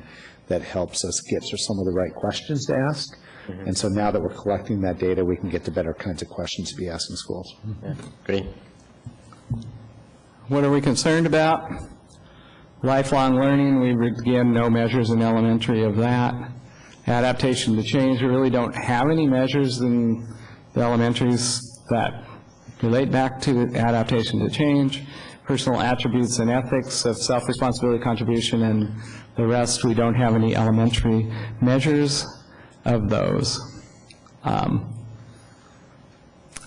again, not having measures doesn't mean we don't work on those things, but they're things we don't have any way of pulling out anything that says this is really how we take a look at this right now. So it's another one of those areas I think we need to discuss and think about as we take a look at the changes to the student profile and then performance graduation requirements and measures. These were always those tough ones anyway. Right. And I'm not sure that we ever meant that they were going to have anything that you collected or data to, evaluate. So we need to think about, I guess, if there's a set of these that we know they're in place.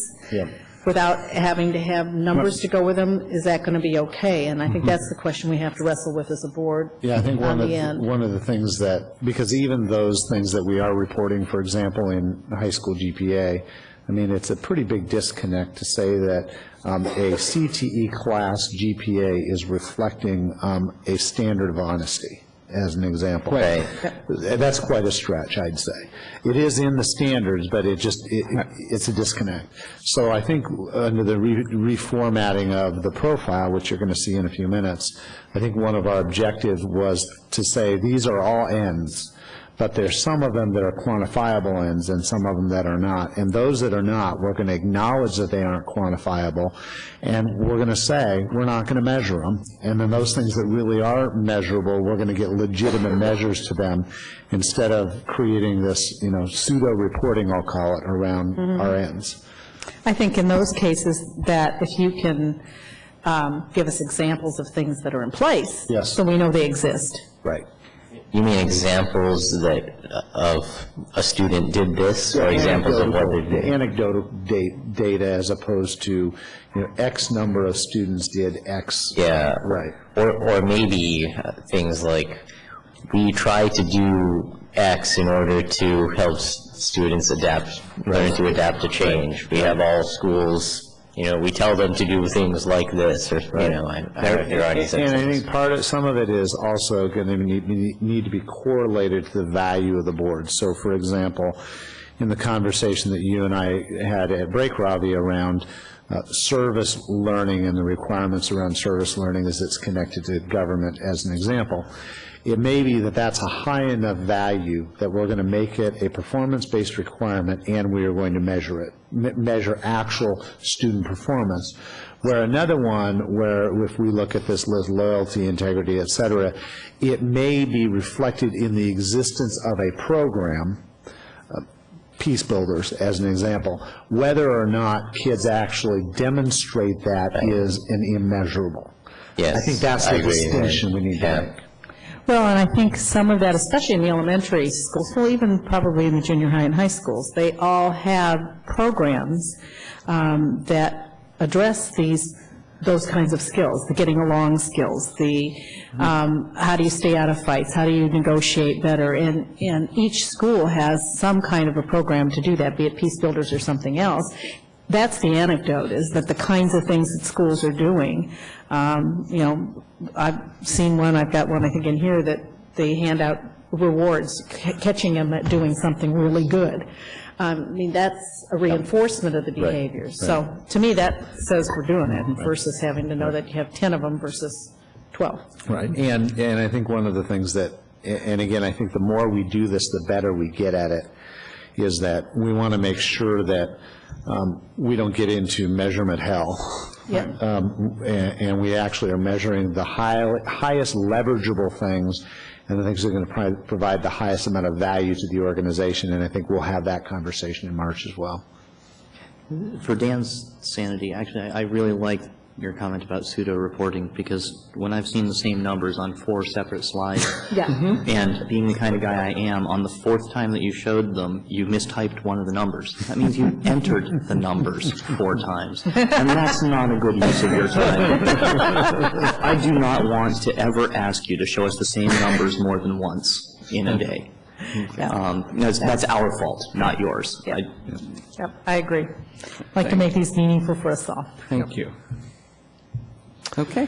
We ask enough questions about data without driving you up the wall. Yep. Any other questions about school to career and life skills ends? Okay, I'm going to move us along to tab 13, which is our first reading of our EL7 instructional program, Citizenship and School Career Life Skills. This is the EL portion of this. And as has been our typical process, we talk about the ones that are in partial compliance and don't spend any time on the ones that are in full compliance, or those, of course, that are in non-compliance. And the arrows in your chart represent whether the status is the same, gone up, or gone down. And again, the reminder being that those that are in partial compliance, many of them will always be in partial compliance for one reason or another, and so we want to indicate to the board whether or not we've gone down or up or stayed the same, and then why. So if we look at EL 7.1, and this is CEO shall not fail to ensure the district implements a program of instruction that includes clearly defined standards, comprehensive curriculum, to help students achieve the standards, and a program of assessment to determine student progress towards achieving those standards. And I am required to, may not fail to develop and implement academic standards that meet or exceed state or nationally recognized model standards. And we're in partial compliance there primarily because the state limitations in state funding doesn't allow us to purchase and implement materials on a 4 to 5 year cycle, and rather we're on a 10-year cycle. So as a result, the materials in this particular instance, which is in citizenship, are outdated, and we expect compliance in 2010 when our adoptions are complete. So that's the purpose of partial compliance on 7.1. Questions on that? Okay, 7.2, fail to develop and implement a curriculum aligned with and designed to enable students to meet or exceed established standards. That one is in partial compliance because sequencing guides do not yet exist for the citizenship materials. This is going to be done next year. And then the school, the career and life skills sequencing guides don't exist for PE and health, and they will be done over the next 2 years. And these are being completed consistent with our curriculum cycle. So again, they're in partial compliance today, 1 year for citizenship, 2 years for PE and health, and then those will be in compliance. Questions on 7.2?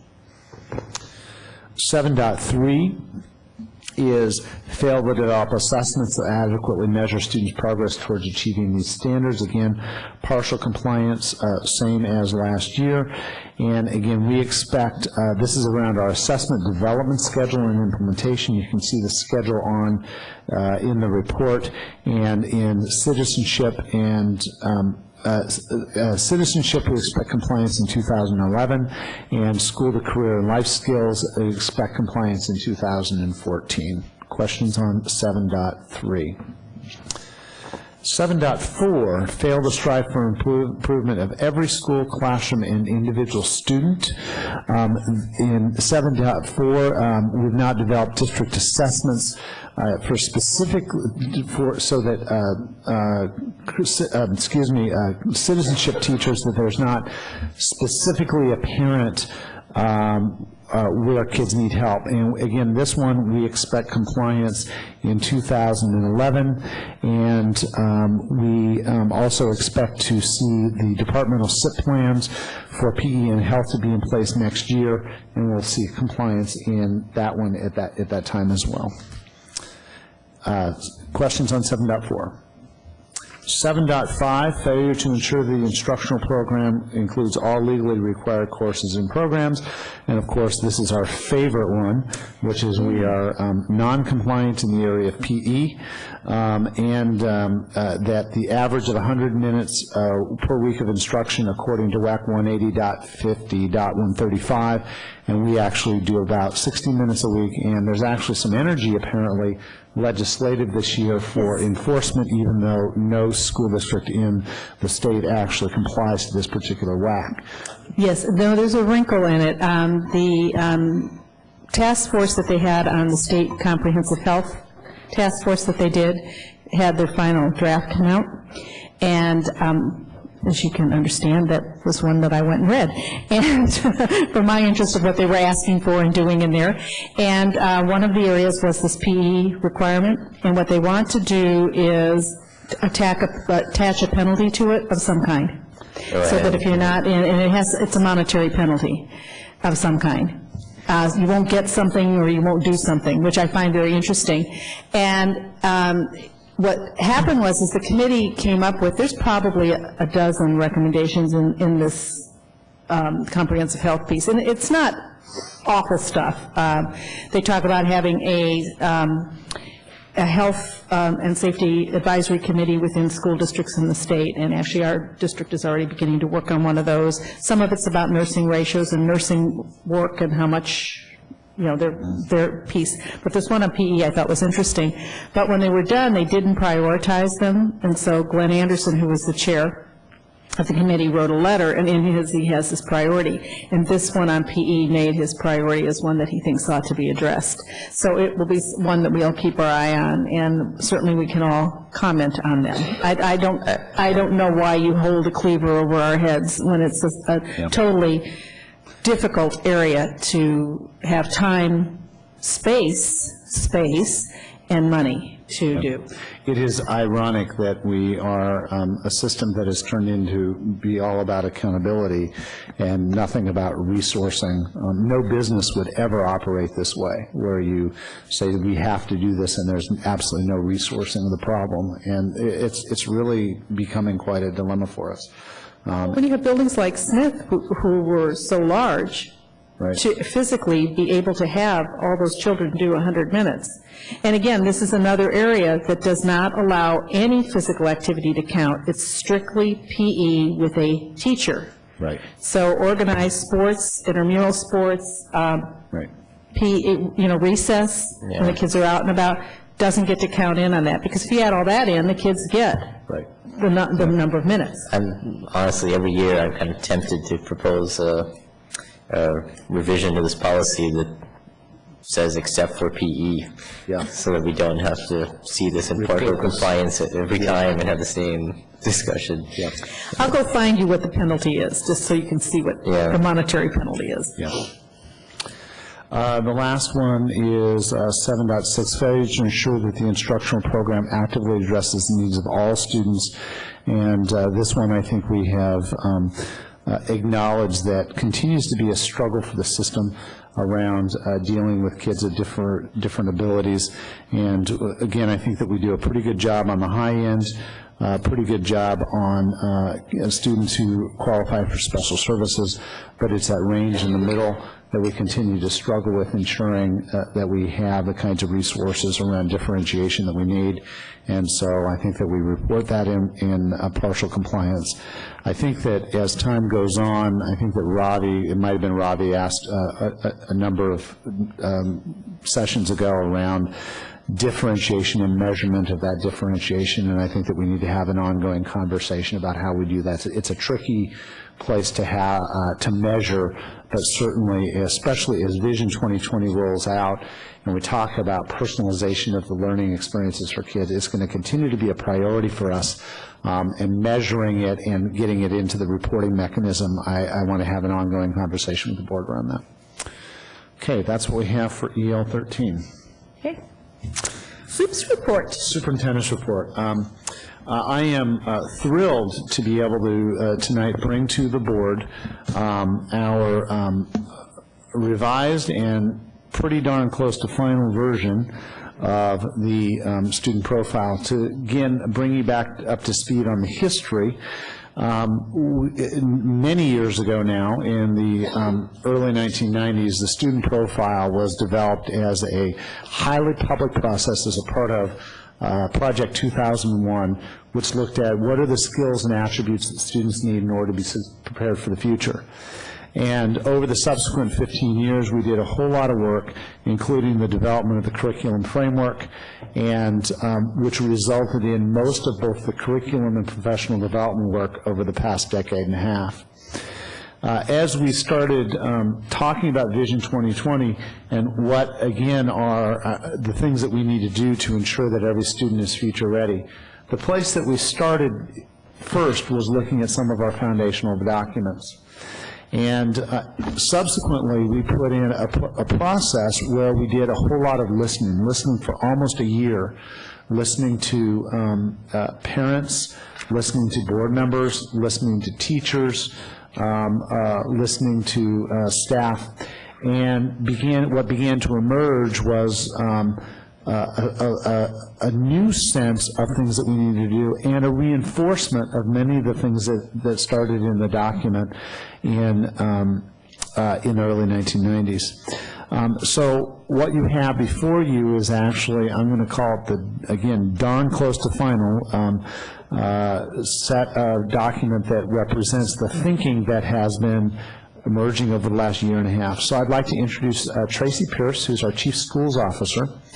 And Tracy is going to walk you through what you have before you and connect the dots, if you will, between the work that the school board did a number of years ago in developing the mission and the ends, the work that we've done most recently in doing the vision, the student profile, and then subsequently the guiding principles. I'm going to make one comment as you see it here and then give it to Tracy.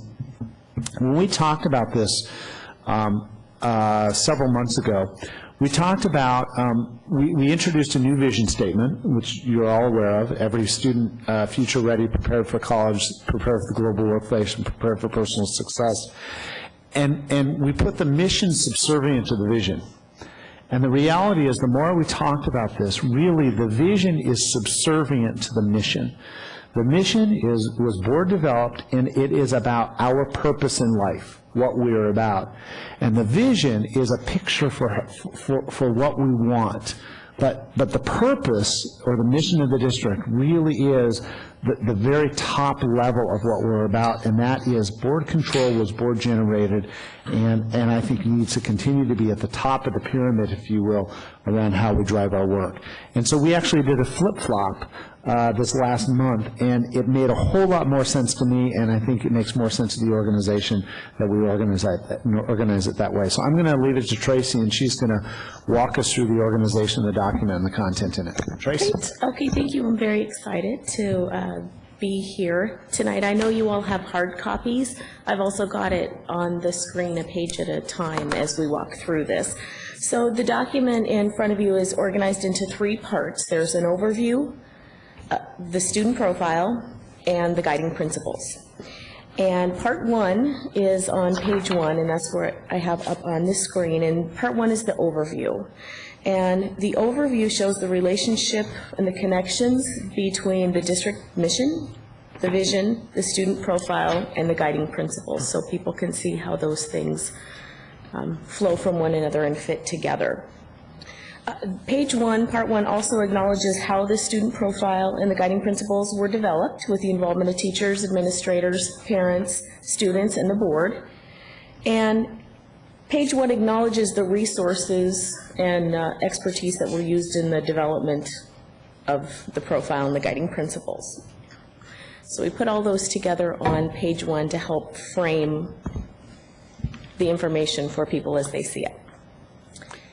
Page 2, or part 2. Can I make a comment real quick? Absolutely.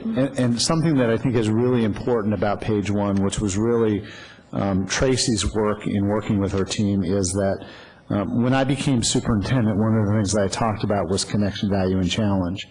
And there was a bit of a disconnect between connection, value, and challenge, the guiding principles, the profile, and what Tracy was able to do with her team was to make deliberate connections between those, what I'd call core values of connection, value, and challenge, and the guiding principles that that we have culled out of the organization that are driving our work. And so you'll notice that under connection, we have interconnected learning experiences and personalization and individual attention.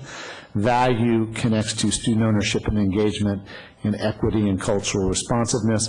And challenge is around challenging, meaningful curriculum and high expectations and quality instruction. And she's going to talk more about that during when she describes the last page, but I wanted to point out that's a new connection that hasn't been made in the past that I think makes, again, the work make more sense for us.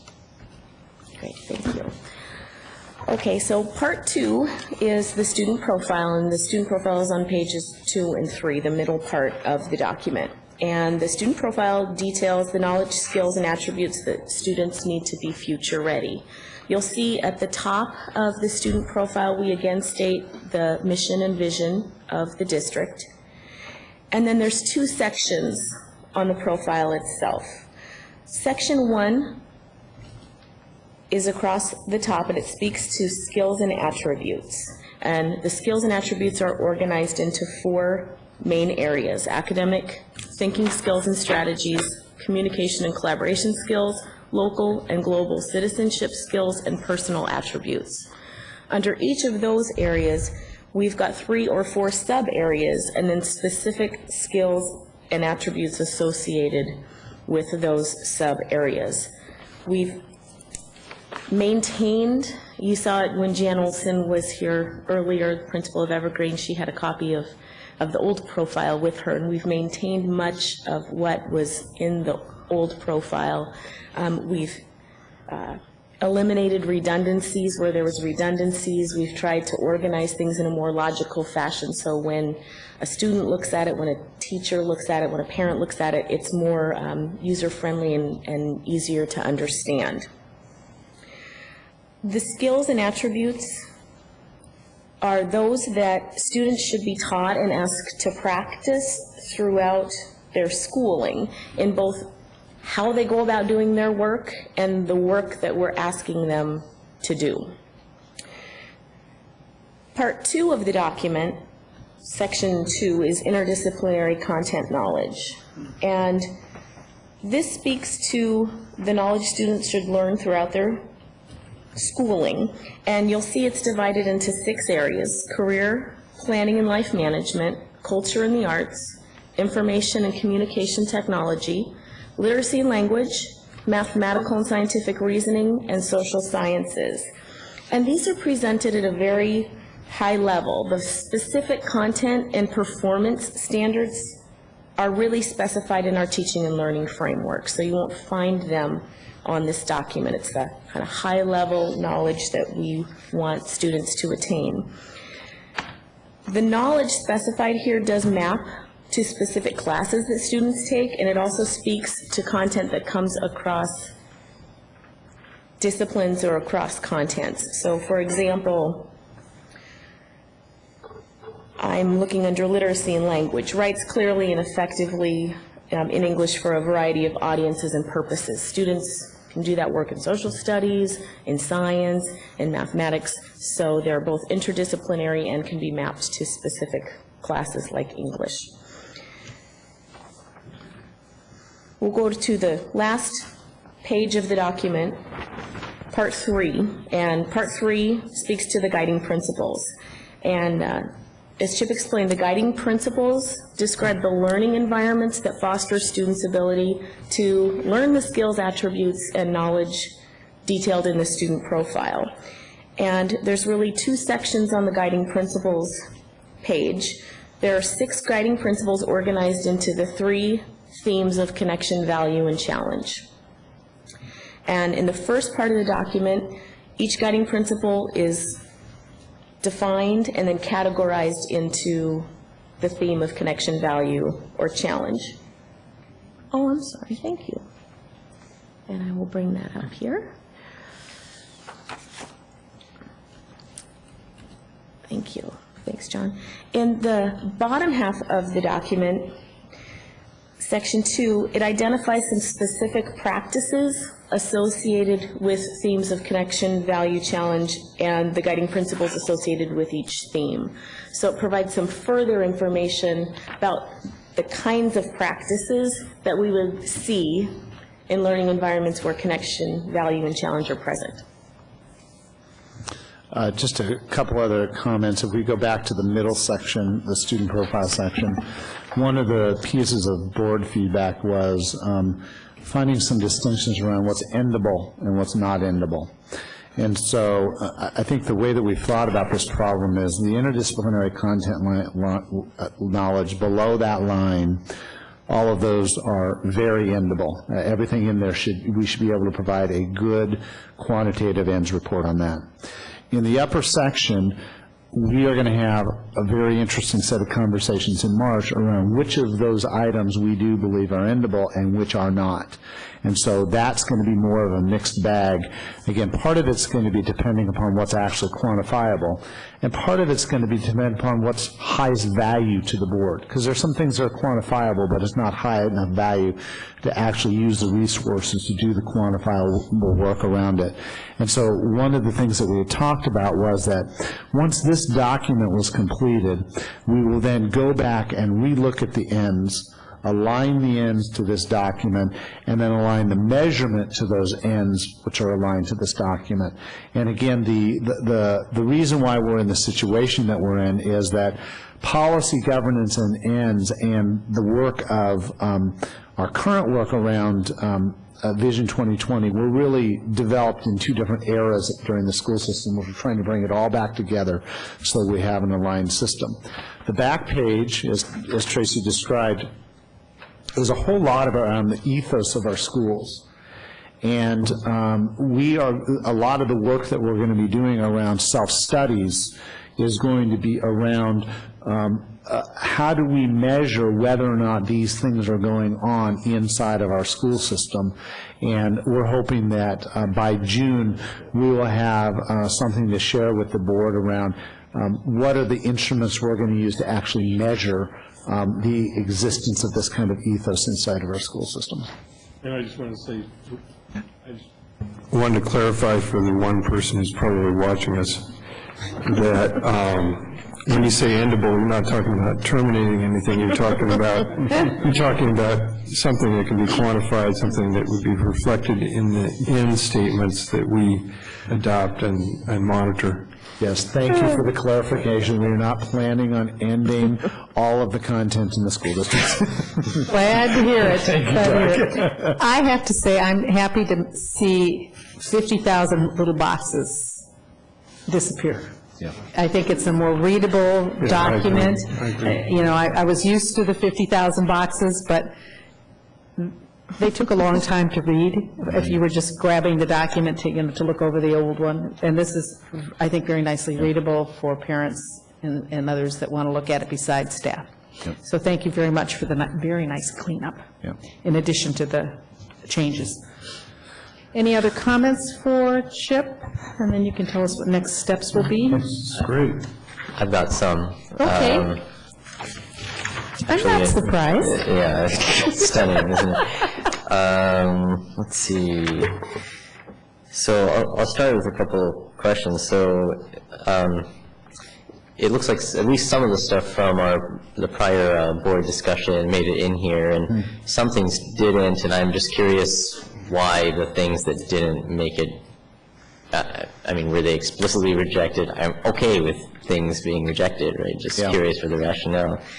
I'll mention, well, one that comes to mind is that we talked about having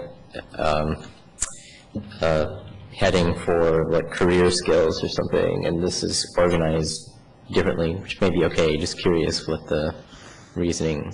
Yeah, that's great. I think part of it is that as we continue to hear from the teacher groups, so what we did is we took it to the board first for feedback, and then we heard from the teacher groups. It was trying to combine the feedback from all of those groups into something that was palatable. So probably the thing that would be most helpful is saying, where do I find career skills as an example, which in this case is under career planning and life management. On the left in the interdisciplinary content knowledge, and then other career skills you'll find embedded throughout the stuff in the upper. Right. Yeah. So I think like anything, it is taking what we'd heard from the public comment, what we heard from the board, what we heard from teachers, and making the most sense of it as it relates to where we're heading. Okay. All right. Then there's one other thing that I made my pitch for before. I'll make it again, and you can tell me, you know, if there's a reason specifically it wasn't included here. Is I do like the idea of explicitly calling out something about performing in-depth, independent work. Like, I think it dovetails very nicely with the culminating project too. And to me, it's one of the major things that we want kids to be able to do as they come out of our system. Do you want to respond to that, Tracy? Yes. Where I'm thinking, because the guiding principles speak to how we go about engaging students in work, and we've got not a complete list, but a partial list of specific practices associated with connection, value, and challenge. As I was listening to you talk, it seems like that opportunities for students to engage in independent, long-term projects or something would be something that we could put under challenge, for example. I guess sorry, go on. The difference to me, though, is that, like,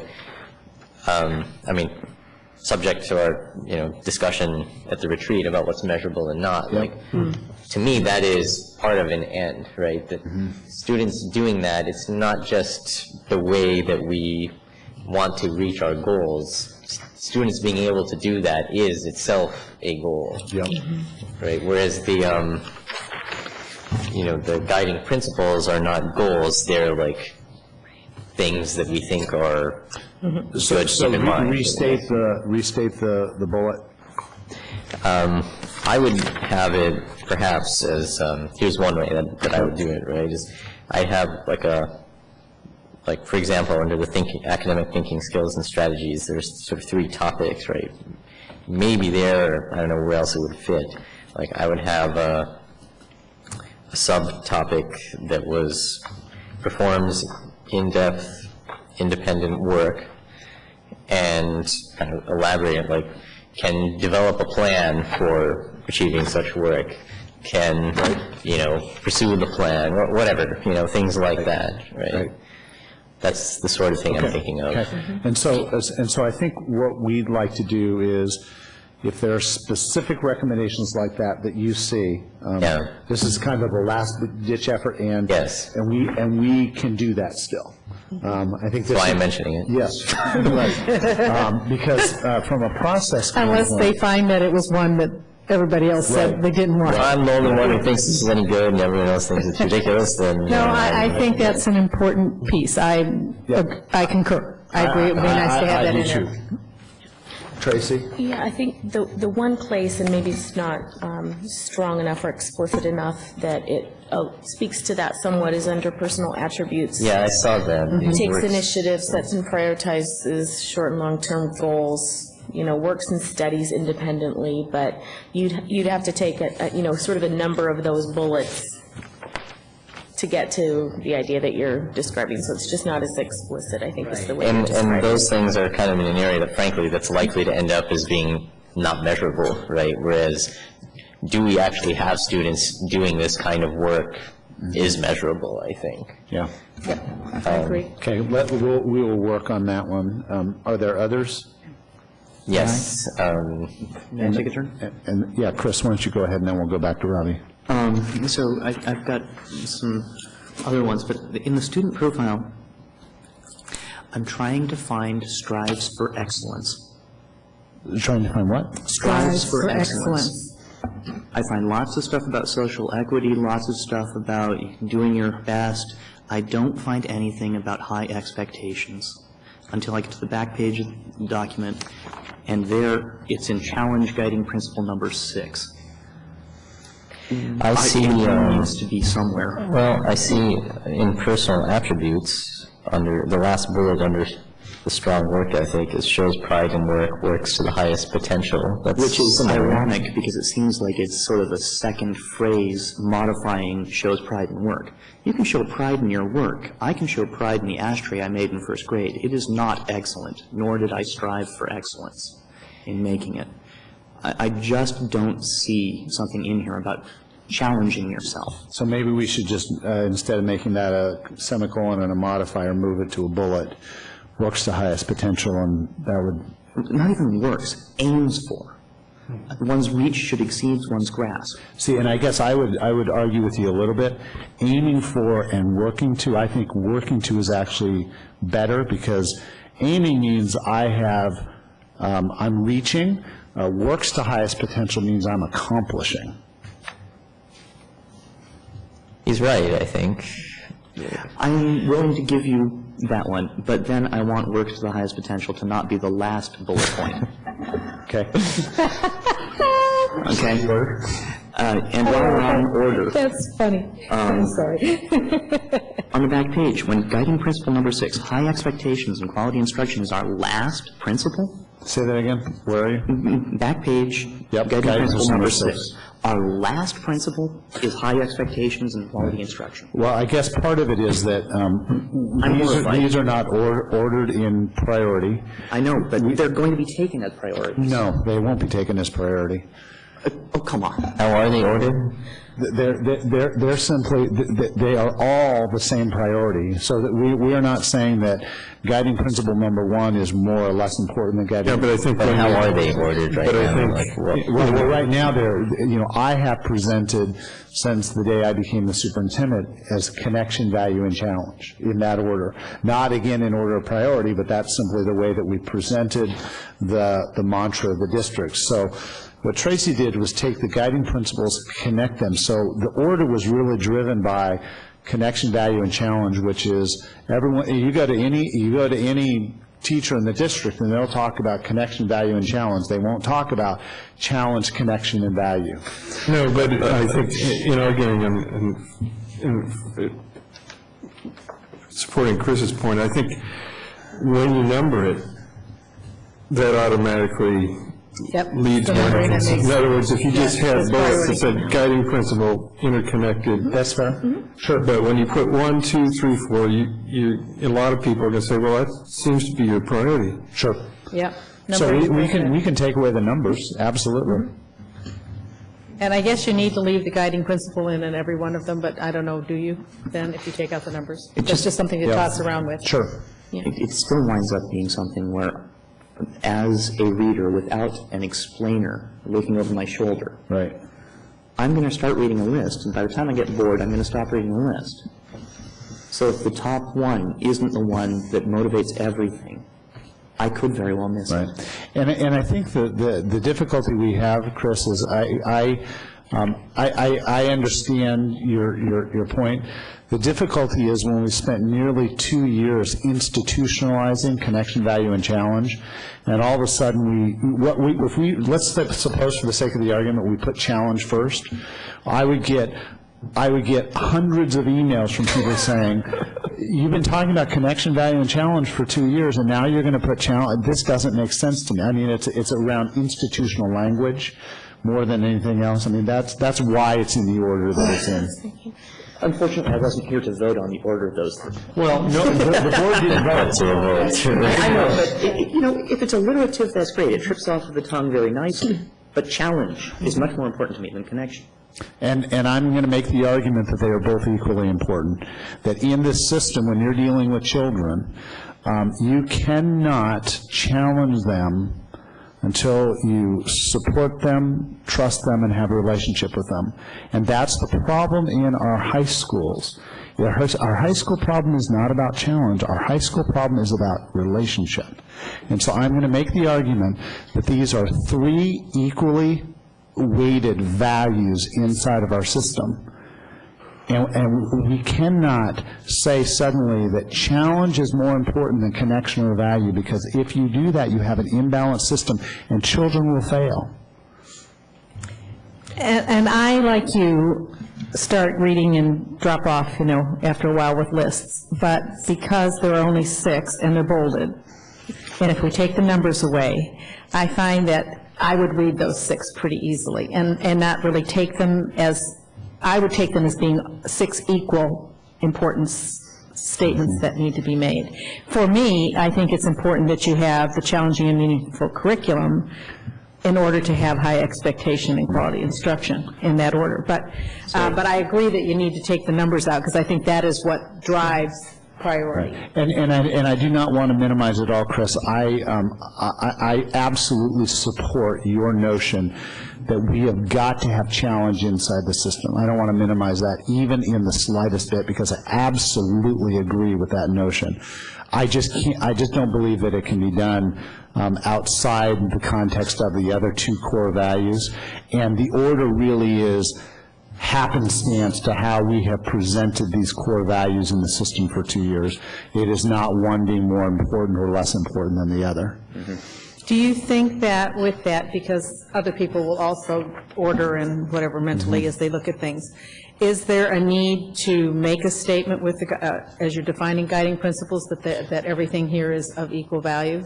That's what I was going to suggest. I don't know, in the top two sentences that you put with that. Yeah, and there might be, and we'll just have to have Catherine take, there may be a way to graphically represent them, so instead of boom, boom, boom, it might be concentric circles. I mean, there might be something that we can do to graphically represent the equal weight of the values, and so why don't we take that back as a graphical challenge to try and, so what I heard the board say is, number one, take away the numbers for sure, and then secondly is to try and graphically represent the three core values of connection, value, and challenge, such that you know from the feel of the document that they're equally weighted. I hadn't even noticed them being on the front page, and that's where you can redo it. Yeah. Okay. Let's take that on as a challenge to try and represent it a little bit differently. And a very minor one. Yes. In the middle column, back page, value calls for constructivist teaching and learning. I can tell you that that is a firestorm word in my math wars. That struck me too, and I'm not necessarily saying that I spent 2 years trying to put a stake to the heart of this. It seems like a leap to me. Like I read the original guiding principle, and I'm like, yeah, that all makes sense. And then I saw it, and I'm like, well, really, I don't know. Like, I no longer know whether I agree with it. I mean, you might be right that constructivist teaching is good, but it seems like you, I mean, like Chris is saying, you run the risk of... Well, is it necessary? You also have taken a word into the community if you're having this be read by individuals that nobody knows what this word means. Okay, I'm going to have Tracy circle that word. But I'd like it to make sense to everybody. Yep. Okay, so we will de-educationalize that particular statement. Yeah. Okay. People will recognize that word. Or people have a very negative connotation to it. Okay. Very good. Good catch. Okay, can I, is it my turn? Another one? Robbie, your turn. Yeah. But the good news is mine are getting simpler and simpler, I think. Oh, I'm glad to hear that. Simple is good. So, under exhibits a strong work ethic, the second to last one is displays creativity and thinks innovatively. To me, that has nothing to do with a strong work ethic, and it fits much better. This is under personal attributes. It fits much better under something like under the first thing of the thinking skills. Questions critically and thinks creatively. It even has the word creatively. Yep. It just seems to go better over there. Let's see. The career planning and life management, it seems like a bit of a stretch to call it interdisciplinary content knowledge, but I can't really think of a better place for it, so I'm not, hugely opposed, just... Yeah, and I think part of that was driven by the fact that unless we are willing to say that this is no longer one of those core graduation requirements, even though it's found in the law. So having the high school and beyond plan, for example, which is part of the law, and we actually have a physical work product. I think that's why we end up landing in the interdisciplinary content knowledge. Yeah, it also, I noticed, well, so when I looked at this, I went left to right. And that's the first thing I saw, and I'm like, what? That's content knowledge, and that's not the others, and more like it. I mean, I think you just sorted them alphabetically. Sure, that is what it's a little strange, though. It's the first one that you see. We can certainly move it to the other end, if that would be helpful. Well, I think that as a parent, I might wonder why you had things like the basics to the right, are they less important? Then I realized it was alphabetical. It's alphabetical. Right. Yeah, and I thought, oh, okay, that's why. But for me, I would have expected to see literacy, language, math, and science, and social sciences to the left. Yeah, now if you, The other three to the right. alphabetize it and move it to the right, now you have to come up with an order, though, I think, right? It's strange to do alphabetical except for one. Certainly, it's Backward within your alphabet. purview as the board to suggest an order and why, and we're happy to do it. We did do it alphabetically. But it's I think I actually interesting, the could first suggest an one was, order. the why did they do it, to make me think, oh, it's alphabetical. And if you wouldn't suggest an order, I would. I would be disappointed, so please. All right. On the other hand, as a left-handed person, I don't see a problem with it. I don't operate that way. Okay, Bobby. Here's my order, which I came up in about 3 seconds, so. Okay. Literacy and language, mathematical and scientific reasoning, then either information and communication technology or social sciences. I'm not quite sure which one I put first or second. No, you I gotta would commit expect to here. disagree with you on any of this, but I do.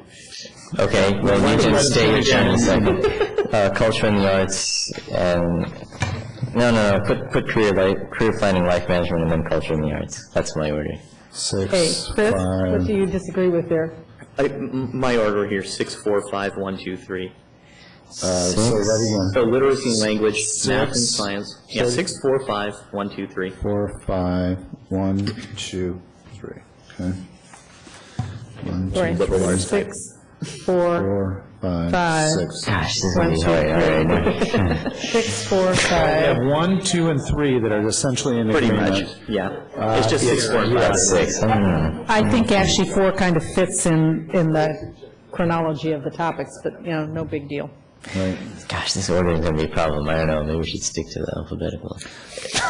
If we could reverse alphabetize it or something, because it really, you're right, the right half of the page should be the higher priority. So if I were going to give you mine, Okay, I would give you 1, 2, 3, like we have. like you have. The new ones. I'd make 6 last. That's kind of where my head is at.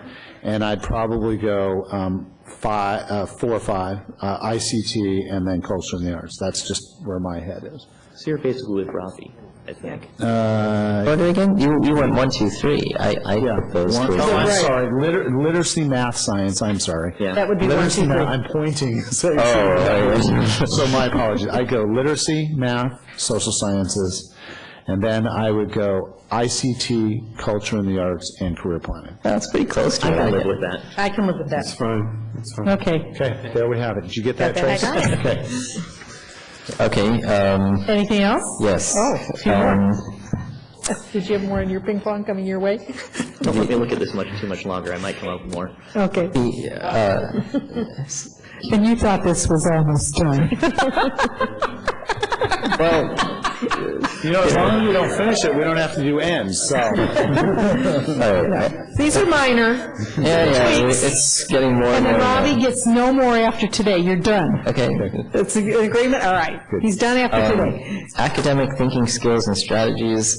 Yep. I'm not sure those things are really limited to academic. They seem to apply more broadly, they apply to work, they apply to... So you'd suggest retitling it just thinking skills and strategies? Yes, but if you don't think that people will like that as much, I can accept that. Okay, fine. Okay, leave it. Under maintains a local perspective of local and global citizenship skills, the last bullet, I'm not sure the nation really counts as local. I wonder if that is better, with the global thing under that. Say that again, Robbie. It contributes to the well-being of others in the community and nation. That's under maintains a local perspective, I see. which the nation to me is not, that kind of pollutes what you're saying about maintaining a local perspective. Okay. Whereas it seems to fit with global perspective somehow. Okay. And you've got room for any more bullets if you need to in that one, if you have to. So maybe it's, under local, it contributes to the well-being of others in the community, and global perspective is contributes to the well-being of others in the nation and the world. I think so. I think that's better. Right? Those mean different things. One means you're active in the community, and the other means you're aware of the much larger. Very true, Robbie. Yep. Yeah, that's a good catch. Right. And under solve problems effectively, the first bullet, I would delete the words routine and complex. Just, I don't think it adds enough to make that 2 lines. I think you might as well shorten it, but don't feel that strongly. Just, trying to make it concise. Okay. And I like keeping the word complex in there. Just that's my own personal bias. Just 'cause routine I couldn't care less about, but I like the fact that we are asking kids to really effectively address complex problems, not just simple problems.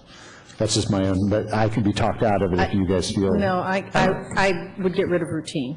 I like the complex as well. I agree with you. I also like bullets being 1 line, just to make sure it increases the chances people read the thing, I feel. That's all, but I don't feel super strongly, just consider it. And under literacy and language of the content knowledge, reads for both information and enjoyment doesn't seem like content knowledge, and I'm not sure you're really going to measure that either. So maybe that should go elsewhere. Okay. In the top half of the. Yeah, because exactly. it's really a life skill rather than a content knowledge skill. That's what you're suggesting. Yes. Tracy? I'm just puzzling over where, I think the reason it is there is because it was present on our first profile reads for enjoyment, and I did puzzle about where to put it, because I was just struggling where else, we don't talk about reading kind of in other places, so I can think about where it might fit.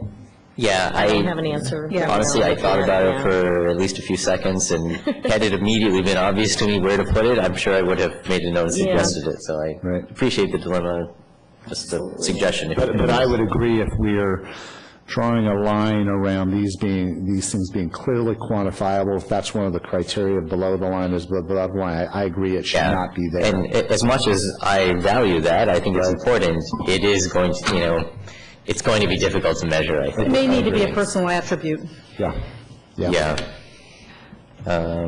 So while Robbie's finding his next, local and global citizenship skills, under maintains a local perspective. Yep. The grammar is a little bit fragmented, but the middle one, effectively participates in democratic processes. It should be just democratic processes, not and I would actually argue that it's the democratic process.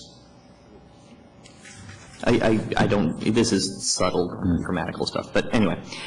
And there's a second minor grammatical / stylistic. Under personal attributes, exhibits a strong work ethic. The third bullet from the last, has integrity. I hate to admit it, but it just doesn't fit with all of the other bullets, just how it's phrased. It's either exhibits integrity, shows integrity, displays, but has integrity just doesn't. Yep, agreed, because it's a performance measure rather than almost like a trait. A personal trait. Yep, agreed. It's good. Okay, any more?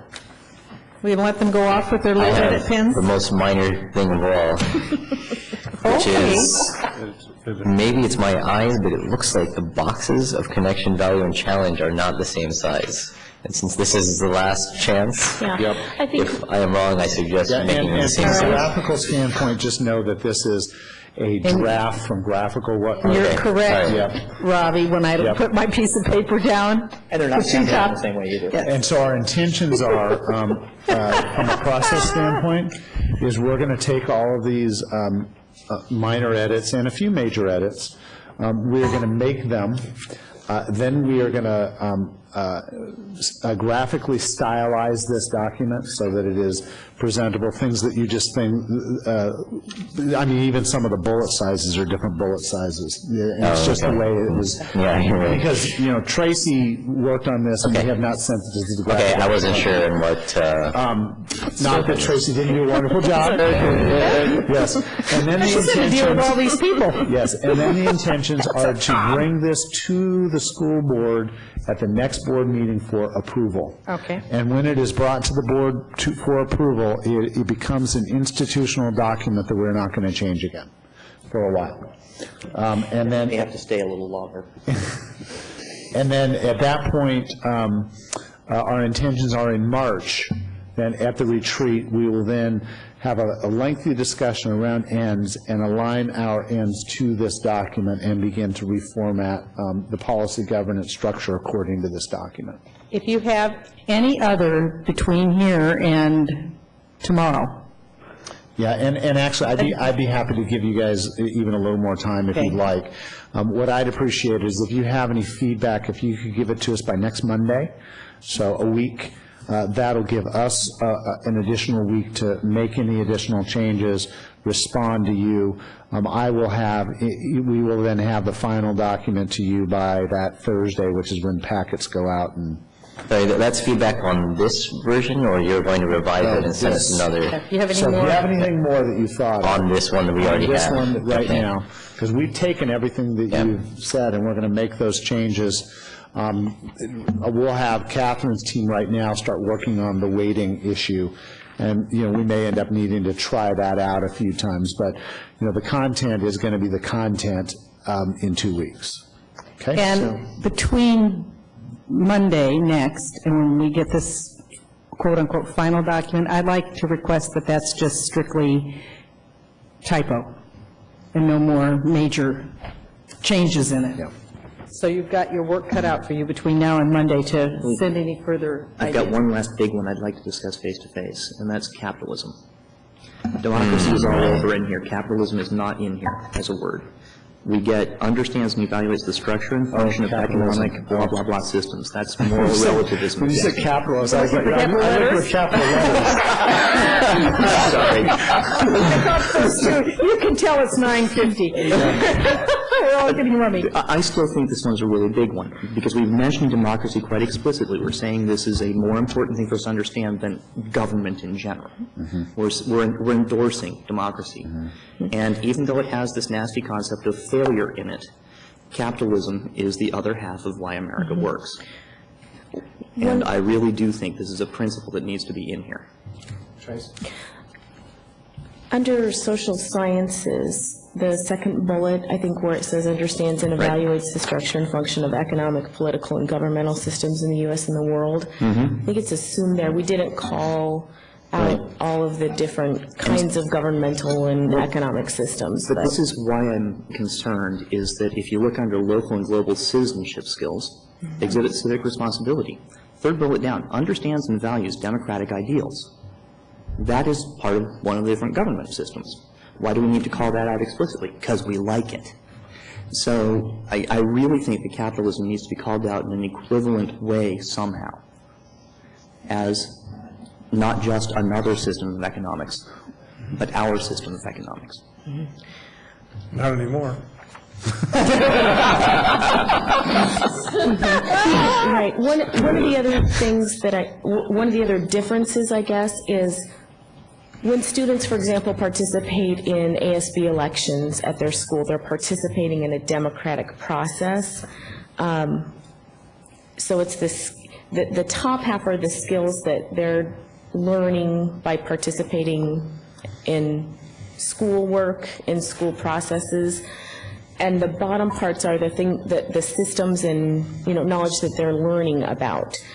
So the that's kids one who came to us to plead for us to provide them with a room and a teacher from Eastlake High School for their club that was trying to produce a product and learn capitalism, we're not endorsing that.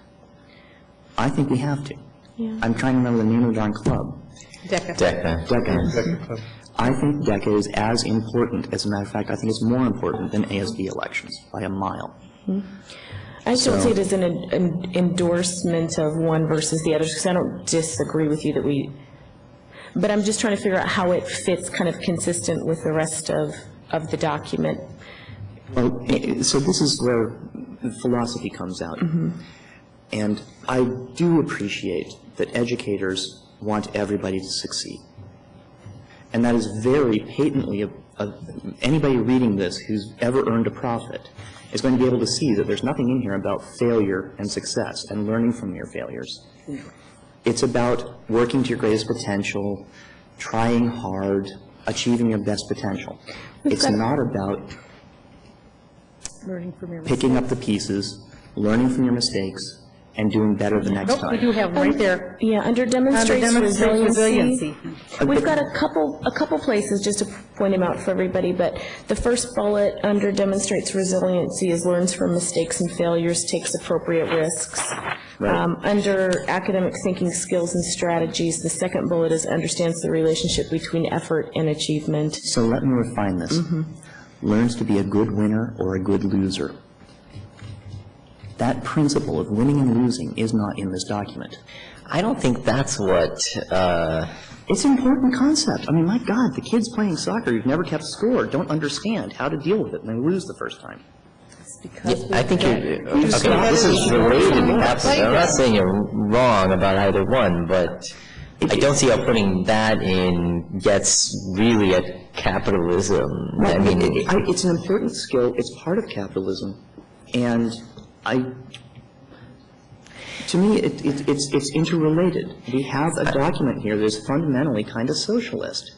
Everybody's going to do the best, okay. Everybody's going to pass. To me, if we want to talk about capitalism, though, it's more like the entrepreneurship and stuff. Like, I look at it from sort of the business angle. Like, if you talk to our business community, I think the thing they might find deficient is that we don't have enough about entrepreneurship and that sort of thing, not like winning and losing. Right. But I was going to throw in maybe something reference to understanding.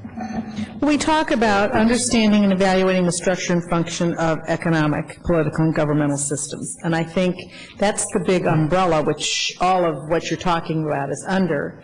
And I understand I hear you, and I agree, because I'm frustrated with you that we are past this win-lose. It's not, the competitiveness kind of stuff is going by the wayside because it's not PC. But I don't know how you put that, address those without making it longer and longer, too. If I were to say something is missing in that area, to me, it's more like kind of knowing how to participate in a capitalist society, right? Like, you can understand capitalism in a theoretical sense, but something like DECA is not about just understanding the capitalist structure. It's about knowing how to,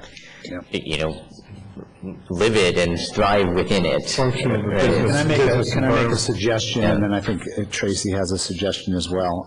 I heard two different notions.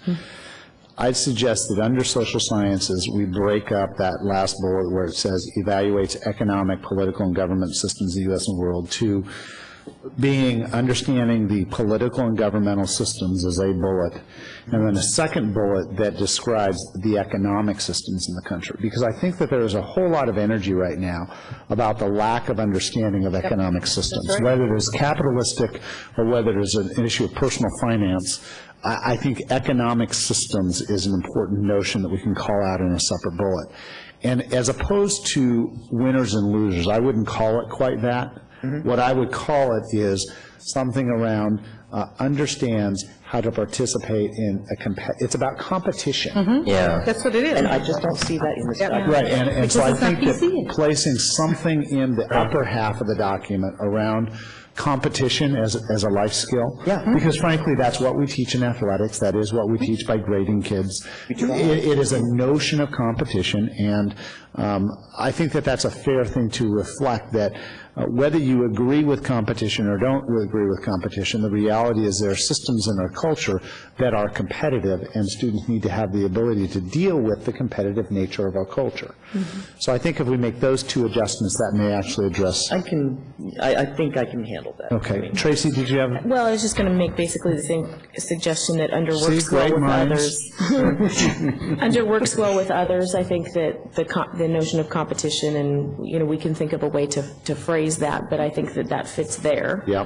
And we can certainly break out the one bullet under social sciences to be 2 and highlight economics. The other place where there's potential is the 3rd bullet under career planning and life management. Yep. Understands and applies skills in personal financial literacy and consumerism in a capitalist society, or we could put something there as well. It's another. Okay, I do like having it that in the social sciences content knowledge around economic systems, and we'll include capitalism in that, and in the upper half doing something around competition. I mean, that's certainly satisfying for me. Yeah.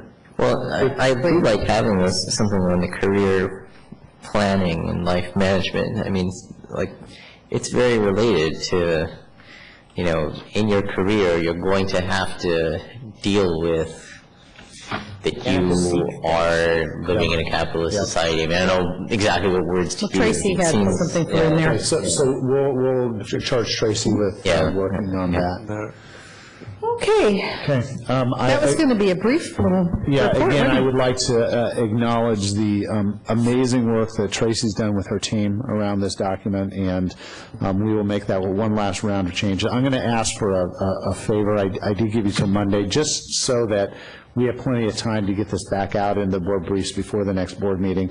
If we could have any additional, and I think we got everything, so I'm not expecting anything, but if you have anything additional, if you could get this to us by Thursday of this week, that'll give us a few extra days. And again, I'm not expecting anything, but if you have anything by Thursday a.m., that would be great, and then we'll go from there. You have great faith.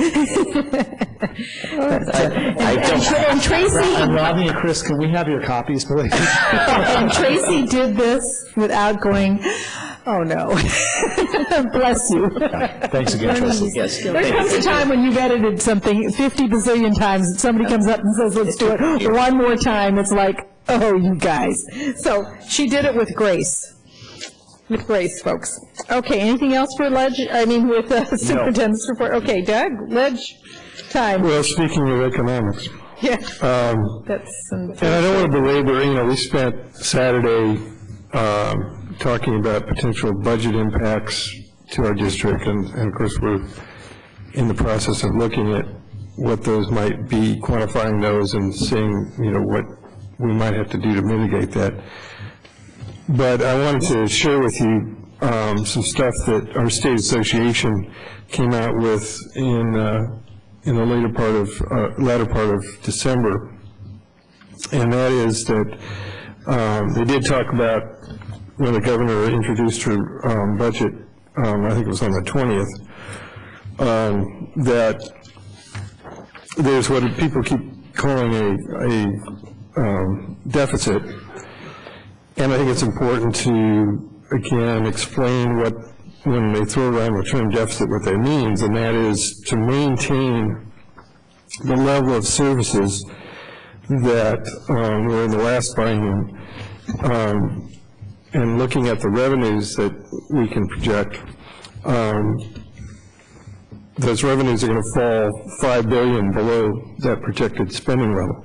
And to put that in perspective, $5 billion is basically the money that Sarah Palin has to work with in the state of Alaska. Is my understanding, the state of Alaska has approximately a $5 billion budget. Or another way to look at it is King County has a $4.9 billion budget. Or another way to look at that is that the deficit being, more specifically about $5.7 billion, and I think it's probably grown since this report came out. The entire budgets of the Washington State higher education sector and the Department of Corrections would equal that. So that gives you a level of magnitude. Now, it looks like after Wallace analyzed this, that, and this is a total budget of about $33.5 billion. It represents about, well, a modest increase over last biennium.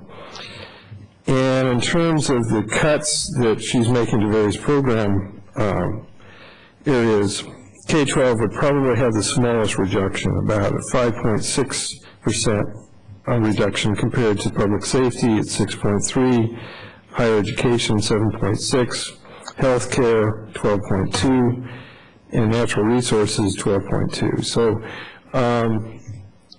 we know it's not pretty, and we know we're getting an idea how it's impacting us, but in some of these other areas, it's even worse. And so I wanted to share that with you. The only other thing I'd say at this point is that we know now that the Democrats have organized their committees, and I just wanted to note that for us in this district, that means that Rosemary McAuliffe, who we've worked with over the years, continues to be chair of K-12 in the Senate. But Eric Omeg will be vice chair, and of course Eric is somebody that we're trying to cultivate a relationship with, and he's in the 45th district, and he'll be a key player in the K-12 realm in the Senate. And then Rodney Tom, who's from the 48th district, who's kind of a rising star, will be the vice chair of the Operating Budget Committee. So that's an important piece for us. And Ruth Kagi, who's in the 32nd district, will be, she's chair of Early Learning and Children's Services. And Ross Hunter, of course, from the 48th district, is chair of the Finance Committee. So our district, the legislators from our district are prominent in the new, in the leadership for this coming session. Other than that, the Wausau Ledge Committee met yesterday, and of course I had to choose between that or our meeting yesterday, and I think it was important to be here for yesterday's session.